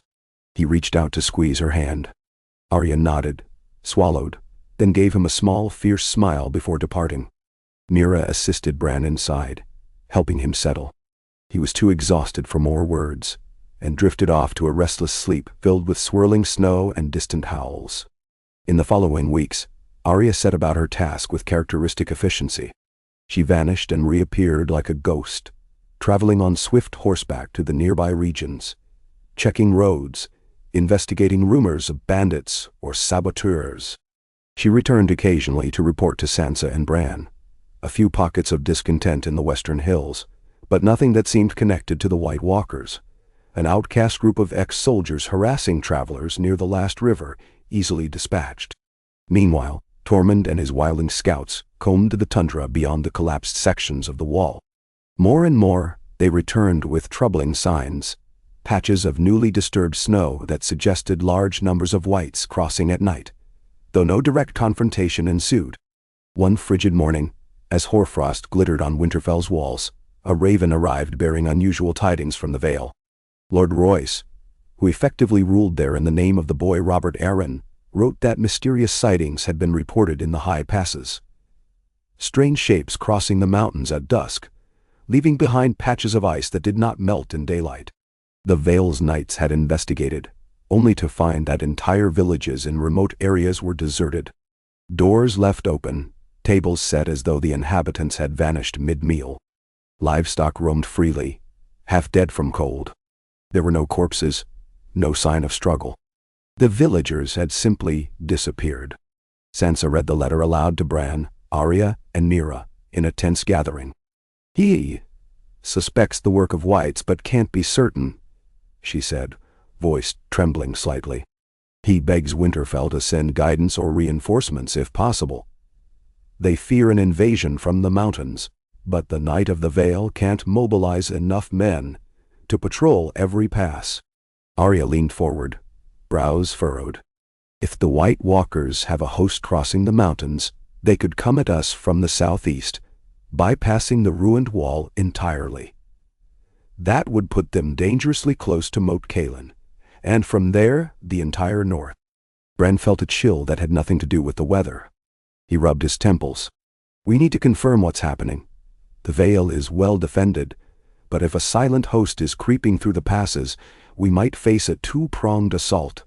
One from beyond the wall, one from the mountains." He paused. "I should try to see it in a vision, though I don't know if I can break the White Walker's shroud if they're truly there." Sansa nodded slowly. "Try. And we might need to dispatch some men to the Vale, though I hate to weaken our own defenses here. We're stretched thin as it is." Over the next few days, Bran sat in the Godswood, hands resting on the pale bark of the weirwood, attempting to weave his consciousness into the ancient network of roots. The faces carved in the trunk seemed to watch him with a patient, sorrowful gaze, as though they too mourned all that had been lost. Bran closed his eyes, slowing his breathing until the pounding of his heart receded into a distant echo. Visions flickered like half-remembered dreams. Glimpses of winding mountain passes, craggy cliffs wreathed in mist. He soared above them as a raven might, darting between peaks. At times, he caught fleeting shapes below, pale figures moving in single file, leaving no footprints in the frozen ground. Their eyes shimmered blue in the gloom, but whenever Bran tried to focus, an icy fog seemed to obscure them, as if they sensed his presence. He felt a cold that stung his soul, a flash of eyes glaring back at him in the darkness. Then the vision shattered, leaving him trembling and breathless beneath the weirwood's branches. He emerged from the trance to find Meera crouching beside him, worry etched on her face. Bran's body felt stiff, and sweat clung to his brow despite the cold. There, he rasped. "In the mountains. A White Walker leading them, maybe more than one. I couldn't see how large their host is." Meera's face grew grim. "Then we have enemies on two fronts. We must warn Sansa." "Dah." Bran nodded, and Meera helped him back to the keep. Sansa listened to his report with stoic resignation, though fear flickered in her eyes. She called the lords to another council at once. They gathered in the hall, forging a new plan. A detachment of experienced fighters from houses Mormont, Glover, and Reed would travel to the Vale to assist Lord Royce and scout the threat. Lady Lyanna volunteered to lead her Mormont warriors personally, earning murmurs of admiration from the men.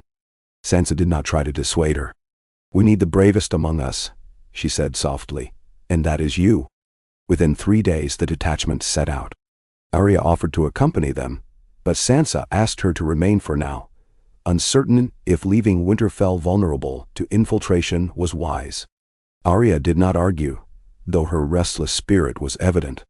She spent much of her time training in the courtyard, practicing with a Braavosi blade master who had taken up residence in Winterfell, or stalking the corridors at night, ever vigilant. Meanwhile, the scouts who ventured north with Tormund continued to find disturbing signs. Entire stretches of tundra where footprints vanished into swirling snow. Lonely huts where families had gone missing. Some nights, the aurora flickered across the sky in eerie greens and purples, as though magic crackled in the upper reaches of the atmosphere. It put everyone on edge, reminiscent of old stories that told of the long night, when the auroras signaled the presence of the others. One cold evening, as the fires in Winterfell's great hearth roared, Bran convened with Sansa and Arya in the library tower. Sansa had laid out maps of the Vale, the north, and beyond. Tiny figurines marked their troop placements. A cluster around Winterfell, a scattering of watchers near the ruined wall, and the new detachment in the foothills of the Mountains of the Moon. Another figurine, shaped like a dragon, sat near the southern border, representing Jon and Daenerys' forces that might, or might not, come north in time. Arya traced a path along the map with her forefinger. "If the Whites move quickly through these passes, They could bypass Moat Cailin entirely by coming around through the east. We'd be caught in a pincer. Sansa rubbed her temples. We can't meet them in open battle if they combine their forces. We need a choke point. Somewhere we can hold them off until reinforcements arrive. The White Walkers will try to lure us into a field fight where their numbers overwhelm us. A scratchy voice came from the corner of the chamber, making them all jump slightly. It was Maester Glynis, an elderly scholar with a frayed gray beard, who had replaced Maester Luwin after the latter's death years ago. "Forgive me, my lords and ladies," he rasped, "but I've been studying old accounts of the Long Night. There is mention of a fortress in the mountains of the Vale, older than men can recall, rumored to have hidden passages beneath the peaks. Some say the children of the forest once used it as a stronghold, but it's never been found by any living man. If it truly exists, it could be a seat of power for the others, or for us, if we reach it first." Banner Mall. Bran's eyes lit with interest. A fortress older than men. Could it be linked to the old magic? Possibly a place where the White Walkers could channel their power? He paused. Or a place we might find relics to use against them. Memories of the children's hidden caves and the power they wielded flickered through his mind. Sansa frowned, studying the map. "We have no record of its exact location. Searching blindly in winter could be suicide." Maester Glynis nodded. "Indeed. But if the others are moving in those mountains, it might not be a coincidence. Perhaps they seek something from those ancient ruins. If so, we must be ready." Bran closed his eyes, letting the hush settle. He recalled the swirling visions he'd had. The shape of a tall spire of ice, a fortress or tower carved from the living glacier. Could it be the same place the old legends described? If the White Walkers were converging there, it might become a seat of power they could use to conjure storms. He shivered, the sense of an impending cataclysm seizing his heart. For days, they debated the best course. They dispatched more ravens to the detachment in the Vale, urging caution and deeper investigation. Meanwhile, news from the south remained sparse. The last letter from Jon indicated that Daenerys had used one dragon to override a rebellious lord in the Riverlands, but every display of draconic might seemed to spawn new pockets of resentment. Winter was also creeping south, making roads impassable, slowing all troop movements. They were running out of time. The White Walkers would not wait for the living to be ready. During this tense lull, a rider arrived from the Vale in the dead of night, near frozen and half dead from fatigue. Guards rushed him into the keep, where Sansa and Bran were summoned to hear his news. He was a young man, one of Lady Lyanna Mormont's retinue. Shaking uncontrollably, he described a clash in the narrow passes. They had found an entire settlement gutted, the inhabitants missing, just as Lord Royce had reported. Then the Whites descended upon them at dusk, led by a tall White Walker astride a pale horse. In the ensuing skirmish, they lost over half their men. Lyanna Mormont had fought with ferocity, but a White's blade cut her, leaving her gravely wounded. She still lived, but her condition was dire. The survivors had retreated to a fortified peak near the Eyrie, sending the rider on to Winterfell for help. Sansa's face darkened with dread. She ordered a room prepared for the messenger, told him to rest and recover. Then she looked to Bran, hands clenched at her sides. "We have to help them," she said, voice breaking. "Lady Lyanna is only a child, but she risked her life for the North. We can't abandon our people." Bran nodded. "We'll send what forces we can, but we have to be careful not to leave Winterfell defenseless." A heavy silence fell. Arya's gaze flickered with cold determination. "I'll go," she said. "Take a small company, slip through the Vale, and see if we can reinforce them or evacuate them. A full army might be too slow and draw the Whites like flies to carrion, but a small party could move fast." Tormund, standing in the shadows of the hall, rumbled, "I'm coming with you, wolf girl. I've faced those dead before. They'll taste my steel again before I see them butcher our friends." "Done?" Sansa and Bran exchanged a look. It was a risk, sending Arya and Tormund, but time was short, and they needed a swift response. "Very well," Bran said softly. "Take a band of experienced fighters. Bypass the main roads if you can, to avoid any large groups of Whites. try to reach Lady Lyanna and her men. If the fortress is holding, help them fortify. If not, bring them back if you can. But don't get trapped." Arya nodded. "We'll leave at dawn." Preparations were made through the night. Word spread among Winterfell's men that Arya Stark was leading a rescue mission. Volunteers stepped forward, a mix of wildlings, northern veterans, and a few knights who had survived the last battle under Ned Stark's banner. By morning, close to 100 mounted fighters had gathered in the courtyard, pale breath curling in the cold dawn air. They wore thick furs and carried dragonglass weapons where possible.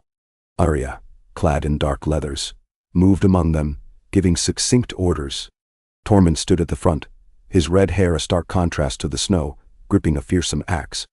Sansa approached Arya, drawing her sister into a tight embrace. "Be safe," she whispered, voice catching. "I can't bear to lose you again." Arya pressed her forehead against Sansa's. "You won't," she promised, though her eyes were sad. "We Starks endure, right?" Then she pulled back, mounting her horse with the grace of someone who had lived 100 lifetimes on the road. The gates were lifted, and the small column rode out into the frozen dawn. Sansa and Bran watched from the battlements, hearts heavy with worry. As they rode south and east, the land grew even more stark, high ridges of ice biting winds. They passed through snow-laden forests that were eerily silent. The small group moved in disciplined formation, scanning the terrain for any sign of whites. At night, they made camp in sheltered dells, posting triple guards. The nights were long, the gloom pierced only by watchfires and the swirl of an endless starry sky. Occasionally, Arya would slip away from the fire, disappearing into the darkness to scout. Tormund kept his axe always within arm's reach, snoring like a bear when he finally slept. On the 5th day, they entered the foothills of the Vale. The terrain shifted from flat tundra to rolling slopes dotted with spiny trees. The wind whistled through narrow gullies, and the road twisted sharply. Here and there, they found the remains of old villages, half buried in snow. At one such settlement, they discovered a scene of horror. Doors wide open, furniture overturned, blood staining the snow, but no bodies. Arya's scouts scoured the houses, finding no survivors. Tormund spat, scowling at the footprints in the snow, footprints that ended abruptly beyond the village. "The whites must have taken them," he muttered. "Or turned them." Arya's face was pale with anger. "We keep moving." Lady Lyanna might have found those who fled, or at least gleaned what happened. The men nodded, grim-faced. The wind rose, blowing fresh flakes across the footprints, as if trying to cover the evidence of atrocity. They pressed on, climbing steeper paths. Eventually, they met a group of Vale knights who recognized the Stark banners. The knights hailed them with relief, leading them to a fortified outpost perched on a rocky spur, accessible only by a single winding trail. There, they found a grim garrison of about 50 men, a mix of Vale soldiers and northern survivors from Lyanna's detachment. The men greeted Arya and Tormund warily, for they looked battered from the road, but once they recognized Arya as Ned Stark's daughter, they bowed hastily. Arya demanded to see Lady Lyanna at once. A solemn-faced knight of the Vale led her into a small chamber that smelled of herbs and sweat, where Lyanna lay on a pallet. The girl's face was gaunt, skin pale, and her breath shallow. A woman in a plain wool dress knelt beside her, pressing a poultice to a dark wound on Lyanna's side. The blow from the white's blade had festered with an unnatural chill, creeping black veins that spread under her skin. Lyanna's eyes fluttered open at the sound of Arya's footsteps. "You came," she rasped. "Knew. Starks wouldn't abandon me." Arya sank to her knees beside the pallet, gently taking Lyanna's hand. "We're here to bring you home," she said softly. "Hold on just a bit longer. Our maesters are better at treating wounds like this." "Namanosen." Lyanna coughed, a speck of blood dotting her lips. She tried to speak, voice weak. "They're in the mountains, growing in numbers. Some fortress. Didn't see it. Snow and ice. Only saw blue eyes, a crown." Arya squeezed her hand, urging her to rest. Lyanna's breath shuddered, tears leaking from the corners of her eyes, though her expression was still fierce. Don't let them take Bear Island. Please. Arya smoothed the strand of the girl's hair back. They won't, she whispered. I promise. Outside, Tormund spoke with the Vale Knights. The outpost was barely holding. They had fended off small attacks of whites at night, but nothing too large yet. But the scouts reported hearing eerie howls echoing off the peaks, and glimpses of white walkers traveling higher paths. The sense was that the true threat lurked deeper in the mountains, where a storm seemed to be brewing. The knights were uncertain whether to try to hold the outpost or retreat. They feared that if they left, the whites could flow into the Vale unopposed. But if they stayed, they risked annihilation by a larger host. Arya and Tormund conferred, eventually deciding on a plan. They would evacuate the wounded and non-combatants back to safer ground, while a smaller force of volunteers remained in the outpost to observe the enemy's movements. Arya intended to stay with the volunteers, at least until they gained a clearer picture of the White Walkers' approach. Tormund argued fiercely that they should not split, but Arya insisted she was more useful here, gathering intelligence. Tormund relented, though he seemed uneasy. The following day, a caravan of the wounded and the more timid Vale soldiers set off down the pass under Tormund's guidance. They carried Lyanna Mormont, her condition deteriorating but stable enough for travel if they were careful. Arya stood at the outpost's gate, watching them go, her jaw set. Get her to Winterfell, she told Tormund in a low voice. Maester Glynas might know a remedy, or maybe Bran can do something. Hurry. Tormund clasped her forearm in a show of respect, then turned away, leading the column down the winding trail. That left Arya with about 30 men, some northern, some Vale Knights, determined souls who refused to abandon their post. They fortified the outpost as best they could, dragging timber to reinforce the walls, setting dragonglass-tipped stakes along the perimeter. They established watch rotations around the clock. The peaks loomed overhead, jagged and austere, the wind shrieking through narrow passes like a wailing spirit. Each night brought bone-chilling cold, and they huddled around small fires inside the outpost's stone walls, telling hushed stories of old battles or lost loves. Arya seldom spoke. She spent her nights perched on the parapets, scanning the darkness for movement. On the fourth night after Tormund's departure, the watchers heard a distant, keening howl. Every hair on Arya's neck stood on end. She gripped the hilt of needle at her belt, scanning the rocky slopes. The moon was a waning crescent, offering little light. Clouds gathered overhead, promising snow. Without a word, she signaled to the knights on watch to remain vigilant. Slowly, the howling grew closer, echoing off the cliffs. It sounded almost mournful, yet there was a harshness to it that made Arya suspect it was no natural wolf. Then, abruptly, the howling stopped. Silence pressed on the outpost like a hand on their throats. Each man gripped his weapon, heart pounding. Arya crouched behind the low parapet, eyes searching the darkness. She whispered a command for one of the archers to light an arrow. He did so, the flame guttering in the wind. Then he loosed it into the night, illuminating a small arc of the slope.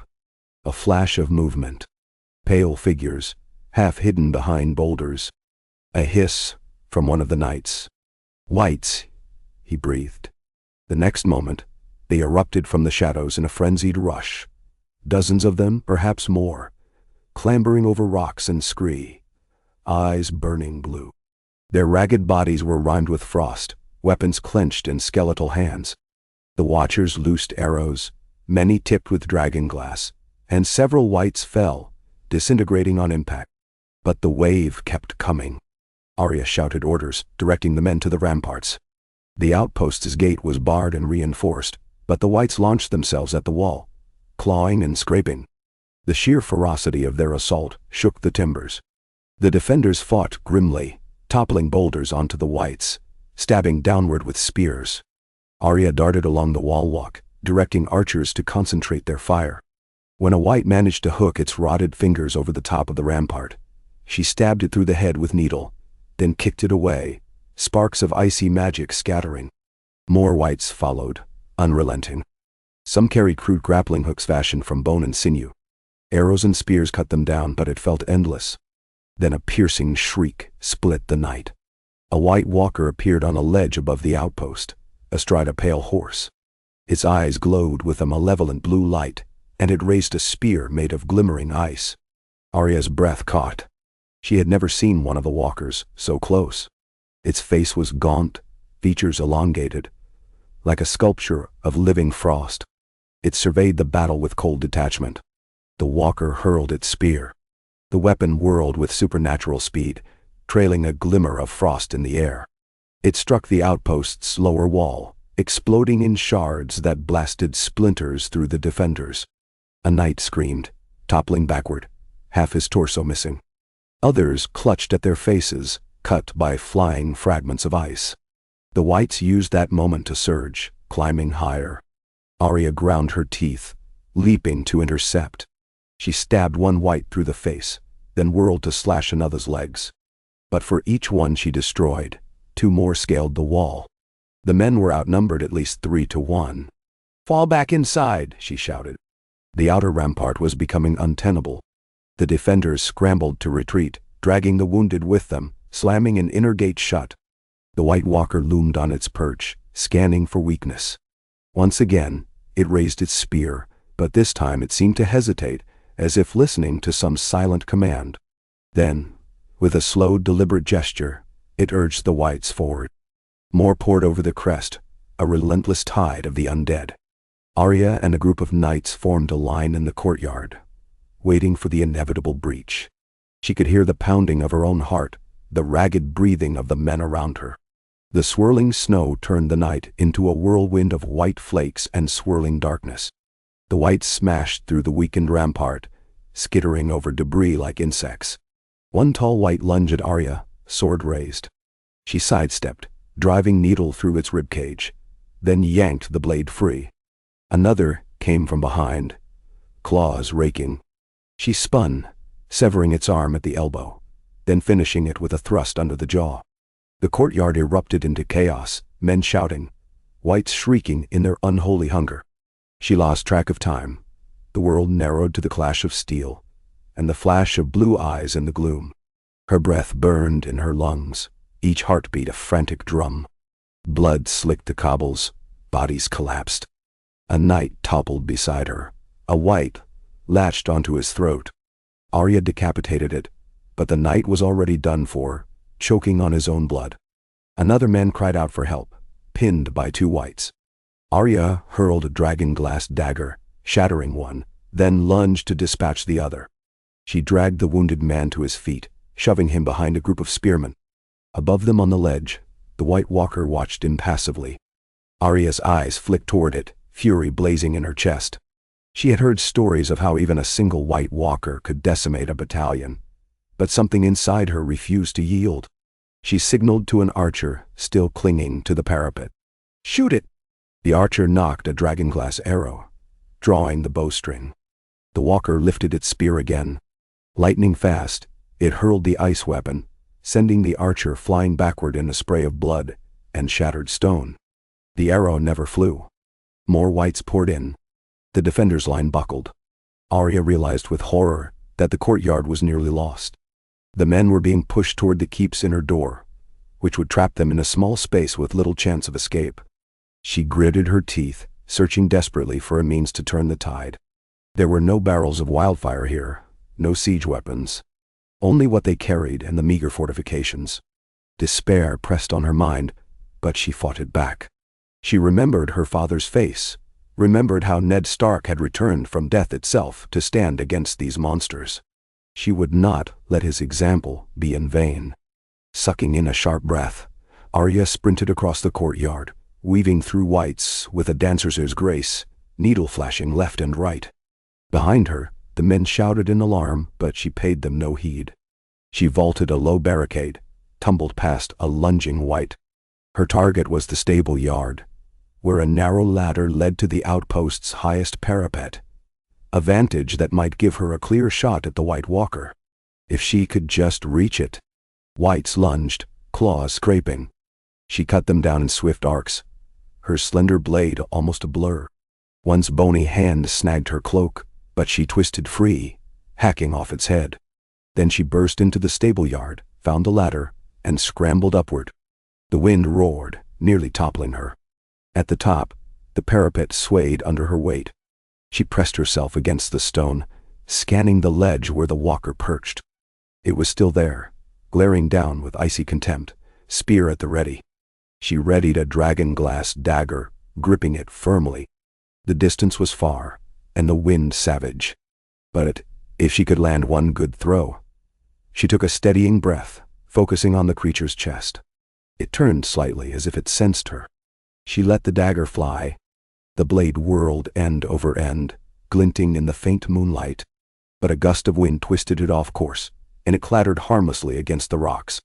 The White Walker's head snapped around, fixing her with those chilling eyes.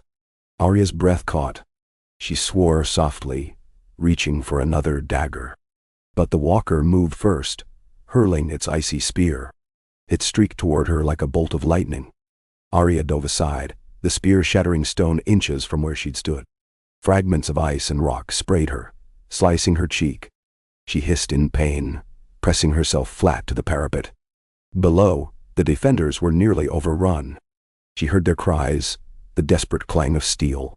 Another spear of ice whizzed overhead, missing her by a hair. She had to do something, or all was lost. Her gaze flipped across the yard, landing on a small crate of dragonglass arrowheads they had stored up there. If only there was a bow. Cursing under her breath, she realized the only bow had been with the archer who'd been killed earlier. She spied his body near the outer rampart, pinned beneath rubble. Swallowing hard, Arya slid down the ladder, weaving through the stable yard. Whites had begun to break through, clawing their way into the outpost's interior. She dashed behind them, silent as a whisper, ducking under a grasping hand. Her eyes were locked on the dead archer's bow. She reached the rubble, pushing debris aside. The archer's face was slack, eyes wide in death. His bow lay broken across his chest, the string snapped. Arya bit her lip, frustration ripping at her. Then from the corner of her eye she spotted another shape. A spare longbow leaning against the wall, half buried by fallen timbers. She yanked it free. The string appeared intact, though the bow was battered. Grabbing the quiver from the dead archer's back, she found only 2 arrows inside. That would have to do. A white lunged. She spun, slashing with needles, severing its spine. It collapsed in a heap. Another came shrieking at her. She dodged, letting it trip over the rubble, then drove her sword through its skull. She took a precious moment to gather the arrowheads from the crate, fumbling to attach one to the shaft. Her fingers shook with adrenaline and dread. She clenched her jaw, forcing them steady. Across the courtyard, the White Walker was raising its spear again, preparing to hurl it at the mass of defenders, struggling near the keep's door. One well-thrown spear there could kill half of them. Arya hissed a breath, forced the arrowhead in place, then knocked the arrow. She drew to the bow, feeling the old wood creak, sighting along the shaft. The distance was too great, the angle precarious, the wind savage. But she had no choice. She pulled back until her arms ached, focusing on the walker's center of mass. She remembered Syrio Forel's teaching, quiet as a shadow, calm as still water. She loosed the arrow. It flew through the swirling snow, vanishing for a heartbeat. Then the White Walker jerked, letting out a piercing shriek. The arrow had struck its shoulder, partially embedded in ice-like flesh. A spiderweb of cracks spread from the impact point, shimmering in the moonlight. The walker snarled, eyes blazing with hate. Arya grimaced. She'd hoped to hit its heart. But perhaps this was enough. The creature struggled to move its arm, the spear clattering from its grip. Another shriek echoed across the pass, and the whites all froze, turning their heads in unison toward the walker, as if summoned by its pain. Arya quickly fumbled for her second arrow, affixing the other dragonglass point with trembling hands. Do! She had no time to aim carefully. The walker was dismounting its horse, staggering. She drew the bow, fingers stiff from cold, breath ragged. The walker glared at her across the courtyard, raising its good arm, shards of ice forming anew. She knew if she missed, that next spear would kill her. They stared at each other in a timeless moment. She released. The arrow sped through the air. The White Walker jerked sideways, but it wasn't enough. The arrow slammed into its chest, just left of center. A crackling burst of frost erupted, climbing across its torso. It let out a keening wail, stumbling to its knees. For a heartbeat, it glared at Arya, fury and shock in its blue eyes. Then the ice shattered, the walker collapsing into shards that dissolved in the wind. The pale horse reared shrieking, then broke apart into frozen chunks. A wave of silence rippled over the courtyard. Many of the whites collapsed where they stood, lifeless once more. Others staggered, heads twitching as if directionless. The defenders rallied, slashing them down with renewed vigor. Within minutes, the courtyard was a graveyard of snow and shattered corpses. Arya sank to her knees, trembling with exhaustion and disbelief. She had done it. She had killed a White Walker. Around her, men gasped for air, nursing wounds, stumbling among the debris. The outpost was littered with bodies of friend and foe alike. At least half their number lay dead, or gravely injured. But the White Walker had been destroyed, and the whites defeated. For now. A pair of knights approached Arya, helping her up. One murmured, "My lady, you saved us." She could only nod, chest heaving, adrenaline still coursing through her veins. She wanted to collapse, to sleep for a week. But the night was far from over. They had to secure the outpost, tend the wounded, burn the dead. And they had to consider the larger threat. This was but one White Walker. If there were more commanding the undead legions, the battles to come would be even fiercer. At first light, they gathered the bodies of the fallen defenders, building a funeral pyre in the courtyard. The whites were dragged outside the walls, burned in separate heaps. Smoke rose into a bleak sky, carrying the scent of charred flesh. Arya stood watch until the flames died, her heart heavy with the weight of loss. She had survived, but at great cost. 30 men had become barely 15. Their outpost was half ruined, the walls battered. If another host of whites arrived, they would not last. Arya conferred with the few surviving knights. "We've done what we can here," she said, voice hollow with fatigue. "We should pull back, regroup with Tormund's column, get Lady Lyanna to safety. This outpost won't hold another assault." The men hesitated, glancing at the battered fortifications. One older knight, Sir Emery, spoke. "If we abandon this place, the White Walkers will have a clear path deeper into the Vale." "We'll warn Lord Royce," Arya said. "It's his duty to fortify or evacuate as needed. We can't throw our lives away for a ruin. We must keep what's left of our force alive, or we'll be of no use in the wars to come." Reluctantly, the men agreed. They packed up what supplies remained and set fire to the outpost to deny it to the enemy. Then they slipped down the winding pass, half expecting another ambush. The whites did not appear. Perhaps they had scattered after the walker's demise, or perhaps they were under the command of another. Regardless, Arya led the battered band onward, guided by a fierce resolve to bring her survivors back to Winterfell, or wherever they might most help the living in this war. Meanwhile, Tormund's group struggled through the same treacherous passes. Lyanna Mormont's condition worsened by the day. Her skin burned with fever, yet her wound remained cold to the touch, black veins radiating from it like a spider's web. She drifted in and out of consciousness, muttering about the dead, about Bear Island, about her mother. Tormund urged the men to pick up the pace, but the terrain was unforgiving. Finally, after what felt like an eternity, they crossed into more familiar foothills leading west, where Sansa's envoys had established a small forward camp. He left a portion of his men there, pushing on with Lyanna in the hopes of reaching Winterfell in time. At last, they arrived before Winterfell's gates. Word spread quickly that Lady Lyanna had been gravely wounded. Sansa herself rushed to meet them, along with Maester Gleenas and a host of servants bearing stretchers. Tormund gently cradled Lyanna in his arms, carrying her inside. Her eyes flickered open once, lips parted. "Is this Winterfell?" she rasped. "Yes," Sansa said softly, walking beside them. "You're safe. We'll help you." Lyanna's eyes rolled back, consciousness slipping away. Tormund laid her on a bed in the maester's chamber, stepping back while Glynas examined her. Bran arrived soon after, rolling in quietly, Mira at his side. He regarded Lyanna's wound with a grim expression. The black veins were an ill sign, reminiscent of unnatural curses. Maester Glynas tried poultices, potions, even attempts to cauterize the wound with heated metal. Nothing dispelled the creeping darkness. Lyanna thrashed, sweat pouring from her brow, moaning words no one understood. At last a maester confessed, "I know not how to treat a wound infected by the ice magic of the White Walkers. This is beyond my skill." He glanced at Bran, then Sansa. "Unless you have knowledge of sorcery or potions that can purge it, I fear she may not last." Bran stared at Lyanna's ashen face. He remembered the moment he had soothed a soldier's fever with a faint stirring of the old god's power. It was no guarantee, but he had to try. He set his hand gently on Lyanna's brow, feeling the searing heat beneath his palm.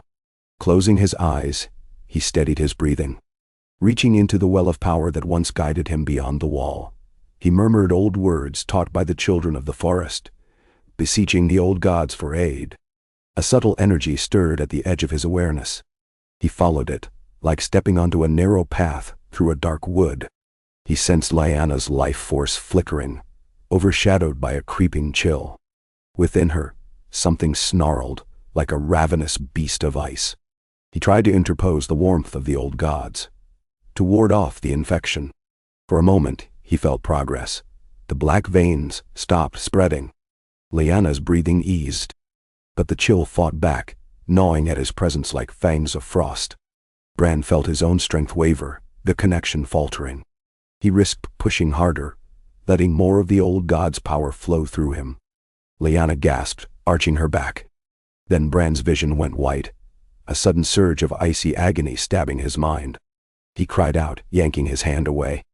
Maester Glynas and Mira steadied him, alarmed. Bran panted, sweat beading on his forehead. He looked at Lyanna's wound.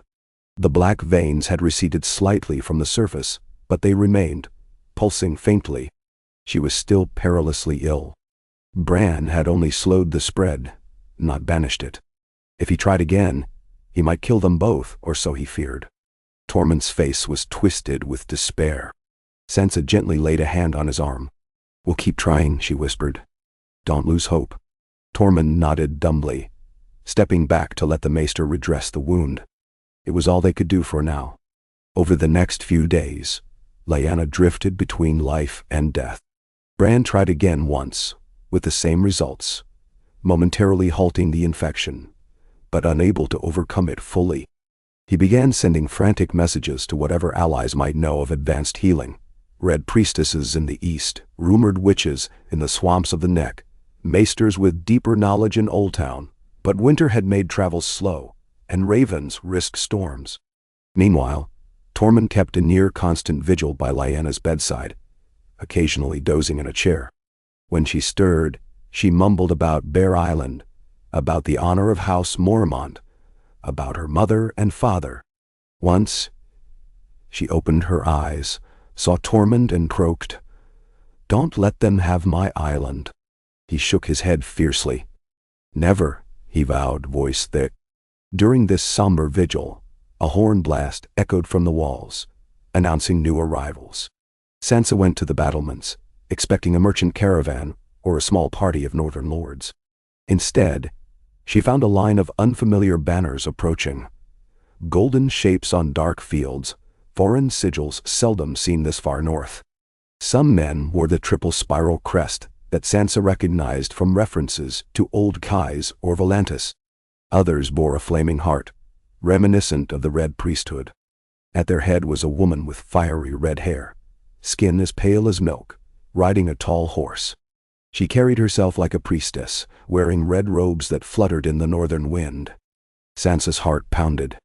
The Red Priestesses of Aralor had once accompanied Stannis Baratheon, and later rumored to aid Daenerys Targaryen, but this was a new face.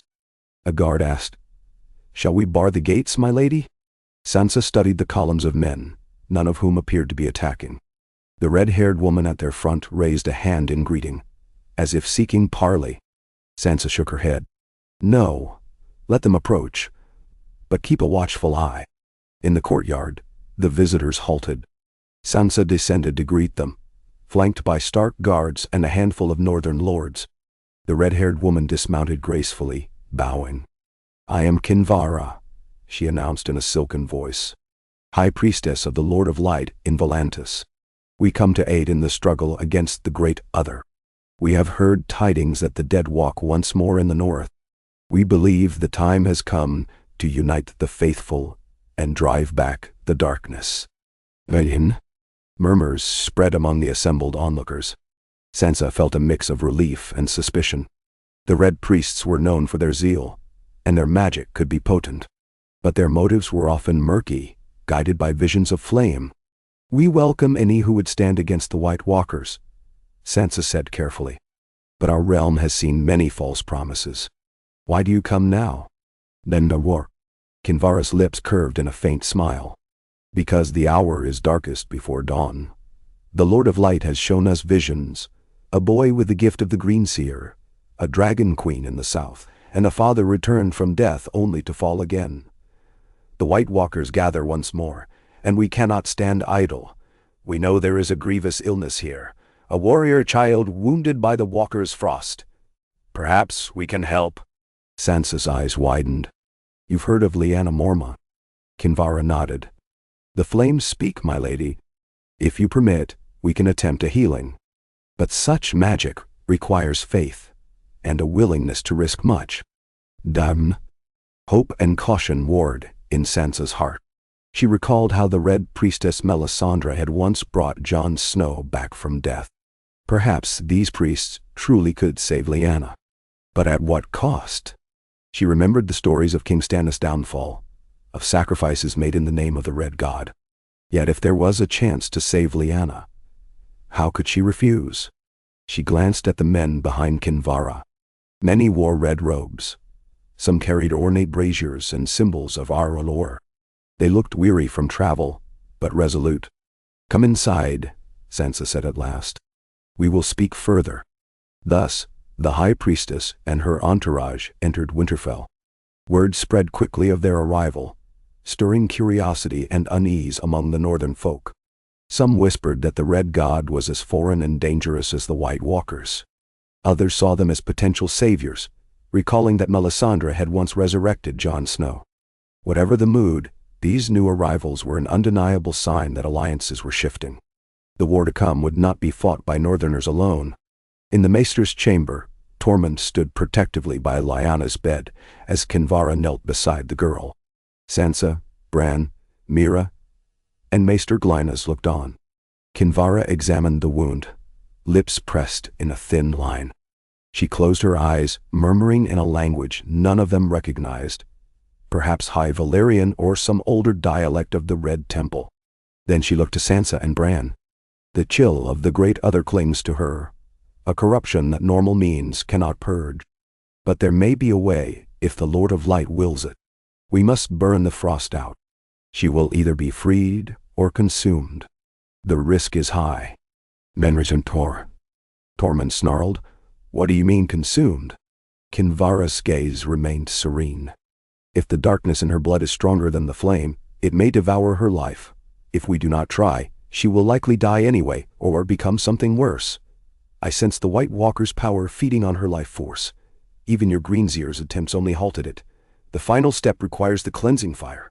The final step requires the cleansing fire." Bran's stomach twisted. Memories of Melisandre's ritual surfaced, of stories about burning sacrifices to please the Red God. "No sacrifices," he said firmly, voice trembling only slightly. "We won't kill an innocent in some ritual."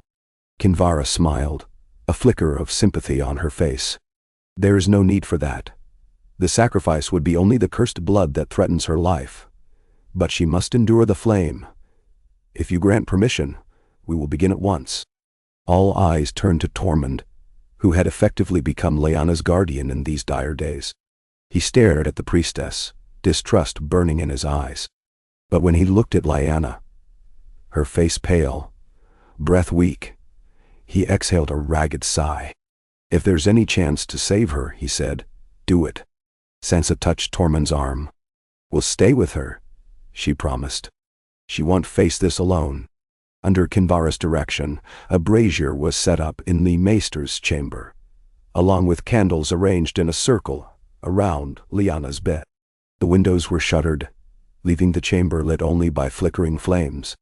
The air grew thick with the scent of incense and the faint tang of sulfur. Kinvara's fellow priests chanted in low voices, weaving their hands in cryptic gestures. Bran felt the stirring of energy, like static in the air. He recognized a power akin to what he had felt from the old gods, but different in flavor, hot and consuming rather than cool and patient. Kinvara placed her hands above Lyanna's wound, chanting softly. Lyanna moaned, her eyes rolling under closed lids. Torment hovered, fists clenched. Sansa held her breath. Slowly, a glow suffused Kinvara's hands, a soft amber light that reminded Bran of embers in a heart. She pressed her palms to Lyanna's side, eliciting a gasp of agony from the girl. The black veins darkened, writhing as if alive. Kinvara kept chanting, sweat beading on her forehead. The priests around her intensified their prayers, one of them sprinkling a powder into the brazier that caused the flames to leap higher. Lyanna began to thrash, her face contorted in pain. Bran could sense the battle between the icy corruption and the burning magic. He wanted to reach out with his Greenseer power to help, but he feared he might disrupt the ritual. Instead, he clasped Sansa's hand, both of them trembling.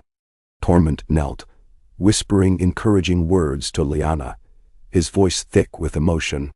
The flames in the brazier grew taller, dancing wildly. The circle of candles seemed to flicker in unison, as though a living entity. An intense heat pressed against them, but none dared move. Kinvara's chanting rose in pitch, tears streaming down her cheeks as she poured her power into the wound. A faint glow emanated from Lyanna's body, the black veins pulsing.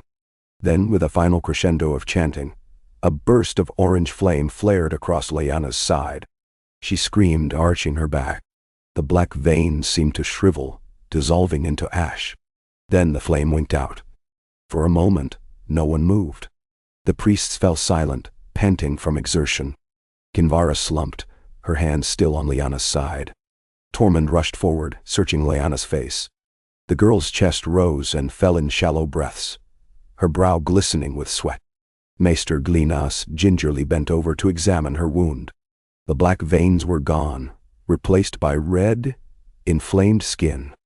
The flesh looked raw but alive.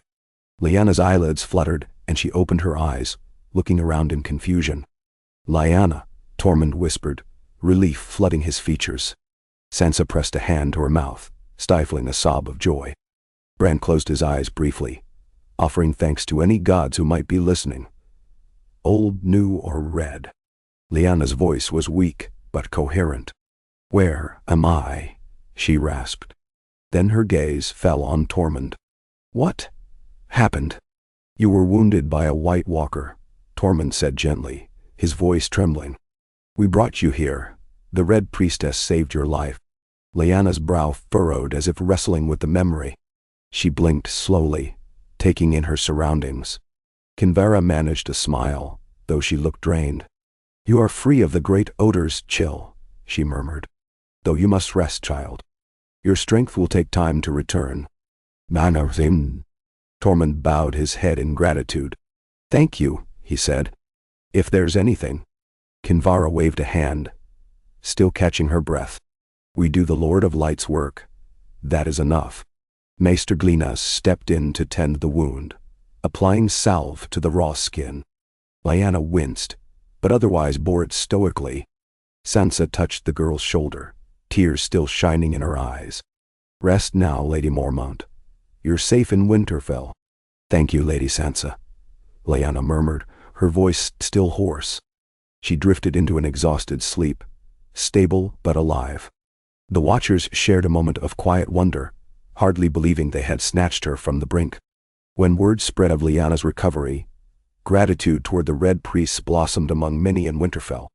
Some saw it as a sign that the Lord of Light truly intended to stand against the Great Other. Others remained cautious, remembering the darker rumors that surrounded these followers of Arhylor. Regardless, Kinvara and her retinue were welcome to stay as honored guests. They quickly integrated into Winterfell's daily life, tending to the wounded, offering healing prayers to those who suffered from frostbite or old battle injuries. A few men who had lost hope found new faith in the Red God's flame. Bran watched Kinvara closely. He appreciated her aid in saving Lyanna, but a voice in the back of his mind whispered that all magic came with a cost.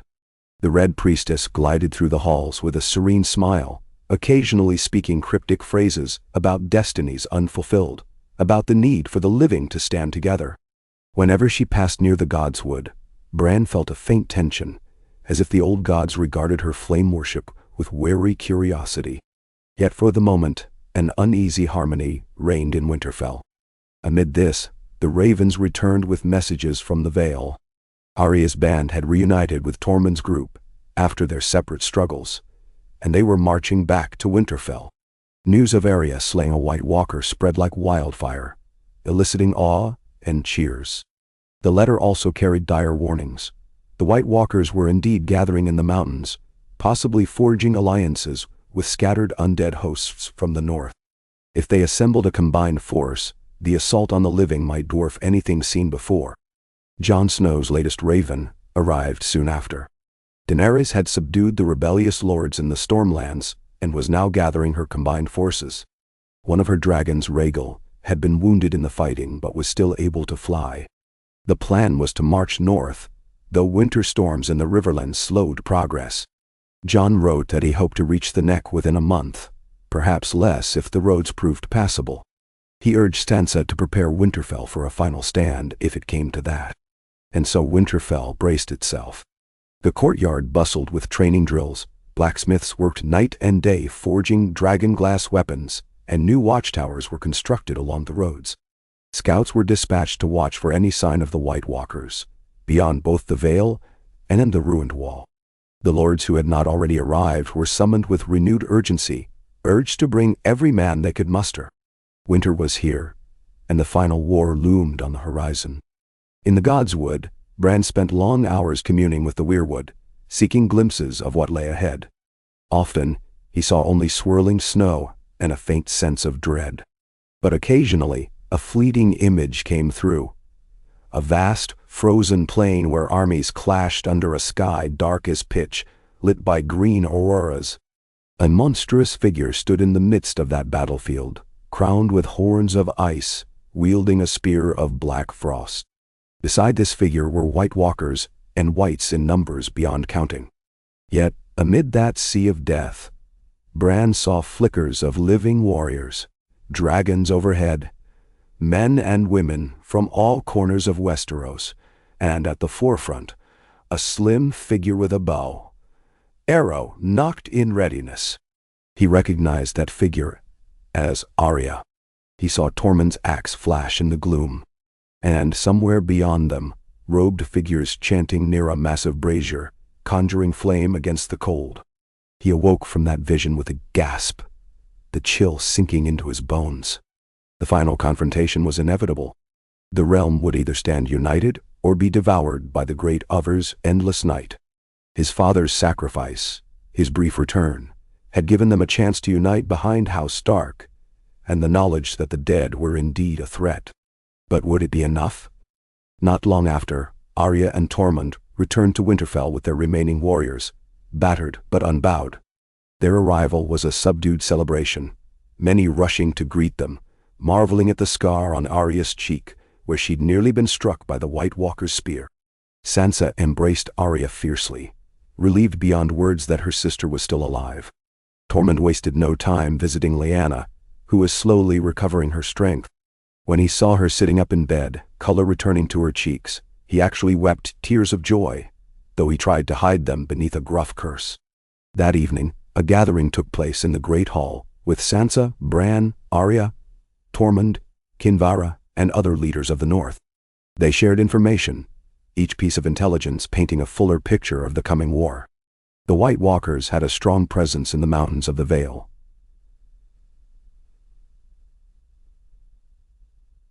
Smaller hosts scattered beyond the collapsed wall, and rumors even suggested some had crossed the shivering sea on ice floes to reach the eastern coasts. Westeros was ringed with threats. But not all was bleak. Jon and Daenerys advanced from the south with dragons and an army of knights, unsullied, and Dothraki. The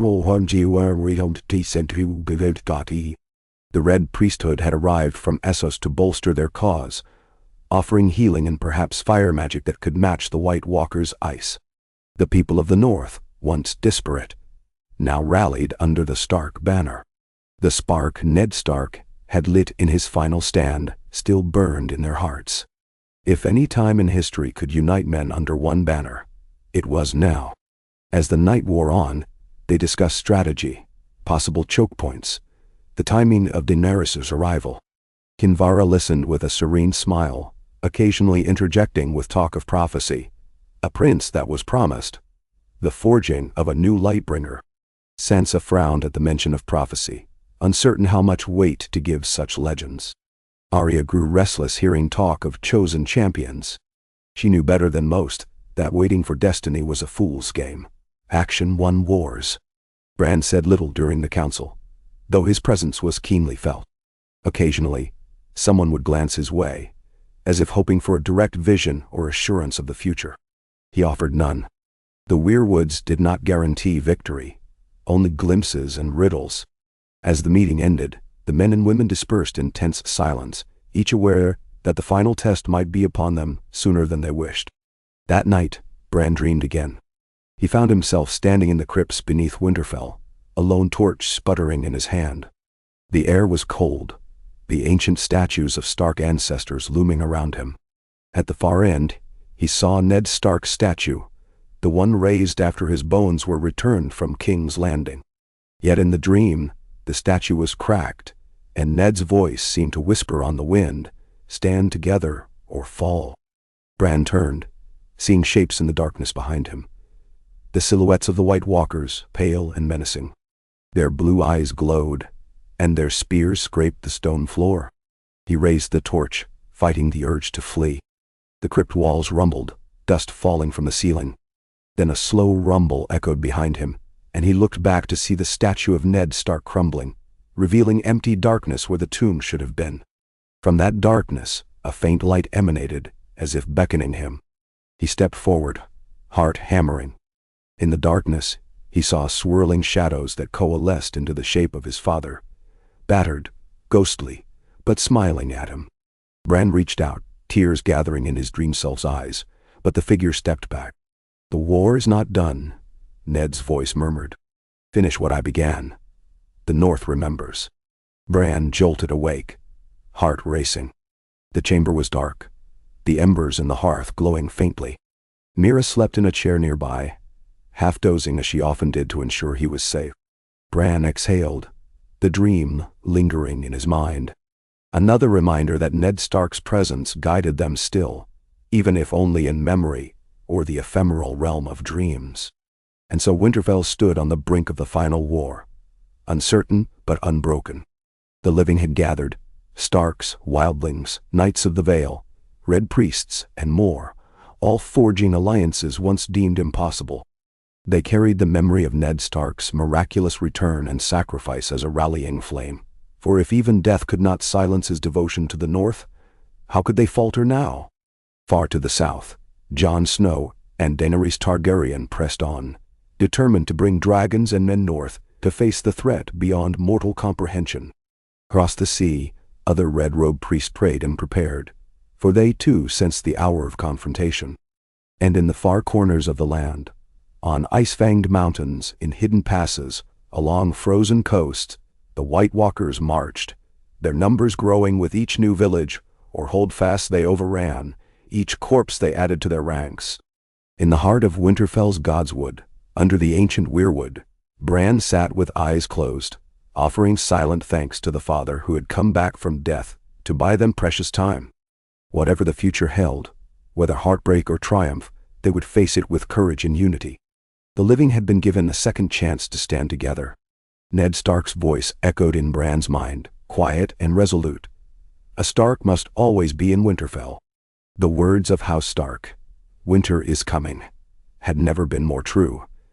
Yet they were no longer merely a warning. They were a call to arms, a reminder that the living could endure the coldest night if they stood side by side. In that moment, Bran felt sure of one thing. No matter how dark the night became, Ned Stark's legacy burned like a solitary candle in the window, guiding them home. If they held to that light, if they fought with honor and love, then perhaps, just perhaps, dawn would come again. And in that dawn, they would remember the man who returned from the grave to save them all, and carry his memory forever into the sunlight of a realm renewed.